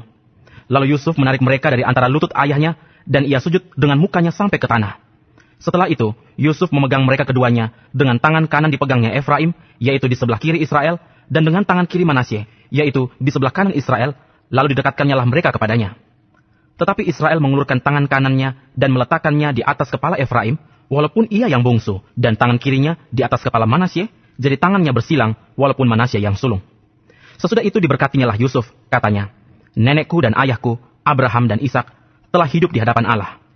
Allah itu sebagai Allah yang telah menjadi gembalaku selama hidupku sampai sekarang, dan sebagai malaikat yang telah melepaskan aku dari segala bahaya. Dialah kiranya yang memberkati orang-orang muda ini, sehingga namaku serta nama nenek dan bapakku, Abraham dan Ishak, termasyur oleh karena mereka, dan sehingga mereka bertambah-tambah menjadi jumlah yang besar di bumi.' Ketika Yusuf melihat bahwa ayahnya meletakkan tangan kanannya di atas kepala Efraim, hal itu dipandangnya tidak baik. Lalu dipegangnya tangan ayahnya untuk memindahkannya dari atas kepala Efraim ke atas kepala Manasye. Katanya kepada ayahnya, Janganlah demikian ayahku, sebab inilah yang sulung. Letakkanlah tangan kananmu ke atas kepalanya. Tetapi ayahnya menolak. Katanya, aku tahu anakku, aku tahu. Ia juga akan menjadi suatu bangsa, dan ia juga akan menjadi besar kuasanya. Walaupun begitu, adiknya akan lebih besar kuasanya daripadanya, dan keturunan adiknya itu akan menjadi sejumlah besar bangsa-bangsa. Lalu diberkatinya mereka pada waktu itu. Katanya, dengan menyebutkan namamu lah orang Israel akan memberkati. Demikian. Allah kiranya membuat engkau seperti Efraim dan seperti Manasye. Demikianlah didahulukannya Efraim daripada Manasye. Kemudian berkatalah Israel kepada Yusuf, tidak lama lagi aku akan mati. Tetapi Allah akan menyertai kamu dan membawa kamu kembali ke negeri nenek moyangmu. Dan sekarang aku memberikan kepadamu sebagai kelebihanmu daripada saudara-saudaramu suatu punggung gunung yang kurebut dengan pedang dan panahku dari tangan orang Amori. Pasal 49. Kemudian Yakub memanggil anak-anaknya dan berkata, datanglah berkumpul, supaya kuberitahukan kepadamu apa yang akan kamu alami di kemudian hari. Berhimpunlah kamu dan dengarlah. Ya, anak-anak Yakub, dengarlah kepada Israel ayahmu. Ruben, engkaulah anak sulungku, kekuatanku dan permulaan kegagahanku. Engkaulah yang terutama dalam keluhuran, yang terutama dalam kesanggupan. Engkau yang membual sebagai air, tidak lagi engkau yang terutama, sebab engkau telah menaiki tempat tidur ayahmu. Waktu itu, engkau telah melanggar kesuciannya. Dia telah menaiki petiduranku. Simeon dan Lewi bersaudara. Senjata mereka ialah alat kekerasan. Janganlah kiranya jiwaku turut dalam permufakatan mereka. Janganlah kiranya rohku bersatu dengan perkumpulan mereka. Sebab dalam kemarahannya, mereka telah membunuh orang, dan dalam keangkaraannya, mereka telah memotong urat keting lembu. Terkutuklah kemarahan mereka, sebab amarahnya keras. Terkutuklah keberangan mereka, sebab berangnya bengis. Aku akan membagi-bagikan mereka di antara anak-anak Yakub, dan menyerahkan mereka di antara anak-anak Israel. Yehuda, engkau akan dipuji oleh saudara-saudaramu. Tanganmu akan menekan tengkuk musuhmu. Kepadamu akan sujud anak-anak ayahmu. Yehuda adalah seperti anak singa. Setelah menerkam, engkau naik ke suatu tempat yang tinggi, hai anakku. Ia meniarap dan berbaring seperti singa jantan, atau seperti singa betina. Siapakah yang berani membangunkannya? Tongkat kerajaan tidak akan beranjak dari Yehuda, ataupun lambang pemerintahan dari antara kakinya. Sampai dia datang yang berhak atasnya, maka kepadanya akan takluk bangsa-bangsa. Ia akan menambatkan keledainya pada pohon anggur, dan anak keledainya pada pohon anggur pilihan. Ia akan mencuci pakaiannya dengan anggur, dan bajunya dengan darah buah anggur. Matanya akan merah karena anggur, dan giginya akan putih karena susu. Sebulon akan diam di tepi pantai laut. Ia akan menjadi pangkalan kapal, dan batasnya akan bersisi dengan Sidon. Isakar adalah seperti keledai yang kuat tulangnya, yang meniarap di apit bebannya. Ketika dilihatnya bahwa perhentian itu baik dan negeri itu permai, maka disendingkannya lah bahunya untuk memikul, lalu menjadi budak rodi. Adapun Dan, ia akan mengadili bangsanya sebagai salah satu suku Israel. Semoga Dan menjadi seperti ular di jalan, seperti ular beludak di denai yang memagut tumit kuda, sehingga penunggangnya jatuh ke belakang. Aku menanti-nantikan keselamatan yang daripadamu ya Tuhan. Gad, ia akan diserang oleh gerombolan, tetapi ia akan menyerang tumit mereka. Asyer, makanannya akan limpah mewah, dan ia akan memberikan santapan raja-raja. Naftali adalah seperti rusa betina yang terlepas. Ia akan melahirkan anak-anak indah. Yusuf adalah seperti pohon buah-buahan yang muda, pohon buah-buahan yang muda pada mata air. Dahan-dahannya naik mengatasi tembok. Walaupun pemanah-pemanah telah mengusiknya, memanahnya, dan menyerbunya, namun panahnya tetap kokoh, dan lengan tangannya tinggal lihat. Oleh pertolongan yang maha kuat, pelindung Yakub, oleh sebab gembalanya, gunung batu Israel. Oleh Allah ayahmu yang akan menolong engkau, dan oleh Allah yang maha kuasa, yang akan memberkati engkau, dengan berkat dari langit di atas, dengan berkat samudera raya, yang letaknya di bawah, dengan berkat buah dada dan kandungan. Berkat ayahmu melebihi berkat gunung-gunung yang sejak dahulu, yakni yang paling sedap di bukit-bukit yang berabad-abad. Semuanya itu akan turun ke atas kepala Yusuf, ke atas batu kepala orang yang teristimewa di antara saudara-saudaranya. Benyamin adalah seperti serigala yang menerkam. Pada waktu pagi, ia memakan mangsanya, dan pada waktu petang, ia membagi-bagi rampasannya. Itulah semuanya suku Israel, 12 jumlahnya. Dan itulah yang dikatakan ayahnya kepada mereka, ketika ia memberkati mereka. Tiap-tiap orang diberkatinya dengan berkat yang diuntukkan kepada mereka masing-masing. Kemudian berpesanlah Yakub kepada mereka, apabila aku nanti dikumpulkan kepada kaum leluhurku, kuburkanlah aku di sisi nenek moyangku, dalam gua yang di ladang Efron, orang Het itu, dalam gua yang di ladang Makpela, di sebelah timur Mamre, di tanah Kanaan, ladang yang telah dibeli Abraham dari Efron, orang Het itu, untuk menjadi kuburan milik. Disitulah dikuburkan Abraham beserta Sarah istrinya. Disitulah dikuburkan Ishak beserta Ribka istrinya. Dan disitulah juga kukuburkan Lea. Ladang dengan gua yang ada di sana telah dibeli dari orang Het. Setelah Yakub selesai berpesan kepada anak-anaknya, ditariknyalah kakinya ke atas tempat berbaring, dan meninggallah ia. Maka ia dikumpulkan kepada kaum leluhurnya. Pasal 50. Lalu Yusuf merebahkan dirinya mendekap muka ayahnya, serta menangisi dan mencium dia. Dan Yusuf memerintahkan kepada tabib-tabib, yaitu hamba-hambanya, untuk merempah-rempahi mayat ayahnya. Maka tabib-tabib itu merempah-rempahi mayat Israel. Hal itu memerlukan 40 hari lamanya, sebab demikianlah lamanya waktu yang diperlukan untuk merempah-rempahi, dan orang Mesir menangisi dia 70 hari lamanya. Setelah lewat hari-hari penangisan itu, berkatalah Yusuf kepada seisi istana Firaun, "Jika kiranya aku mendapat kasihmu, katakanlah kepada Firaun, bahwa ayahku telah menyuruh aku bersumpah," katanya, "tidak lama lagi aku akan mati. Dalam kuburku yang telah kugali di tanah Kanaan, disitulah kau kuburkan aku. Oleh sebab itu, izinkanlah aku pergi ke sana, supaya aku menguburkan ayahku. Kemudian aku akan kembali." Lalu berkatalah Firaun, "Pergilah ke sana, dan kuburkanlah ayahmu itu, seperti yang telah disuruhnya engkau bersumpah." Lalu berjalanlah Yusuf ke sana untuk menguburkan ayahnya, dan bersama-sama dengan dia, berjalanlah semua pegawai Firaun, para tua-tua dari istananya, dan semua tua-tua dari tanah Mesir. Serta seisi rumah Yusuf juga, saudara-saudaranya, dan seisi rumah ayahnya. Hanya anak-anaknya serta kambing domba dan lembu sapinya ditinggalkan mereka di tanah Goshen. Baik kereta maupun orang-orang berkuda turut pergi ke sana bersama-sama dengan dia, sehingga iring-iringan itu sangat besar. Setelah mereka sampai ke Goren Haatat yang di seberang sungai Yordan, maka mereka mengadakan di situ ratapan yang sangat sedih dan riuh. Dan Yusuf mengadakan perkabungan 7 hari lamanya karena ayahnya itu. Ketika penduduk negeri itu, orang-orang Kanaan, melihat perkabungan di Goren Haatat itu, berkatalah mereka, "Inilah perkabungan orang Mesir yang amat riuh." Itulah sebabnya tempat itu dinamai Abel Misraim, yang letaknya di seberang Yordan. Anak-anak Yakub melakukan kepadanya seperti yang dipesankannya kepada mereka. Anak-anaknya mengangkut dia ke tanah Kanaan, dan mereka menguburkan dia dalam gua di ladang Makpela yang telah dibeli Abraham dari Efron, orang Het itu, untuk menjadi kuburan milik, yaitu ladang yang di sebelah timur Mamre. Ketika saudara-saudara Yusuf melihat bahwa ayah mereka telah mati, berkatalah mereka, "Boleh jadi Yusuf akan mendendam kita dan membalaskan sepenuhnya kepada kita segala kejahatan yang telah kita lakukan kepadanya." Sebab itu, mereka menyuruh menyampaikan pesan ini kepada Yusuf. "Sebelum ayahmu mati, ia telah berpesan, 'Beginilah harus kamu katakan kepada Yusuf, ampunilah kiranya kesalahan saudara-saudaramu dan dosa mereka, sebab mereka telah berbuat jahat kepadamu. Maka sekarang, ampunilah kiranya kesalahan yang dibuat hamba-hamba Allah ayahmu.' Lalu menangislah Yusuf ketika orang berkata demikian kepadanya.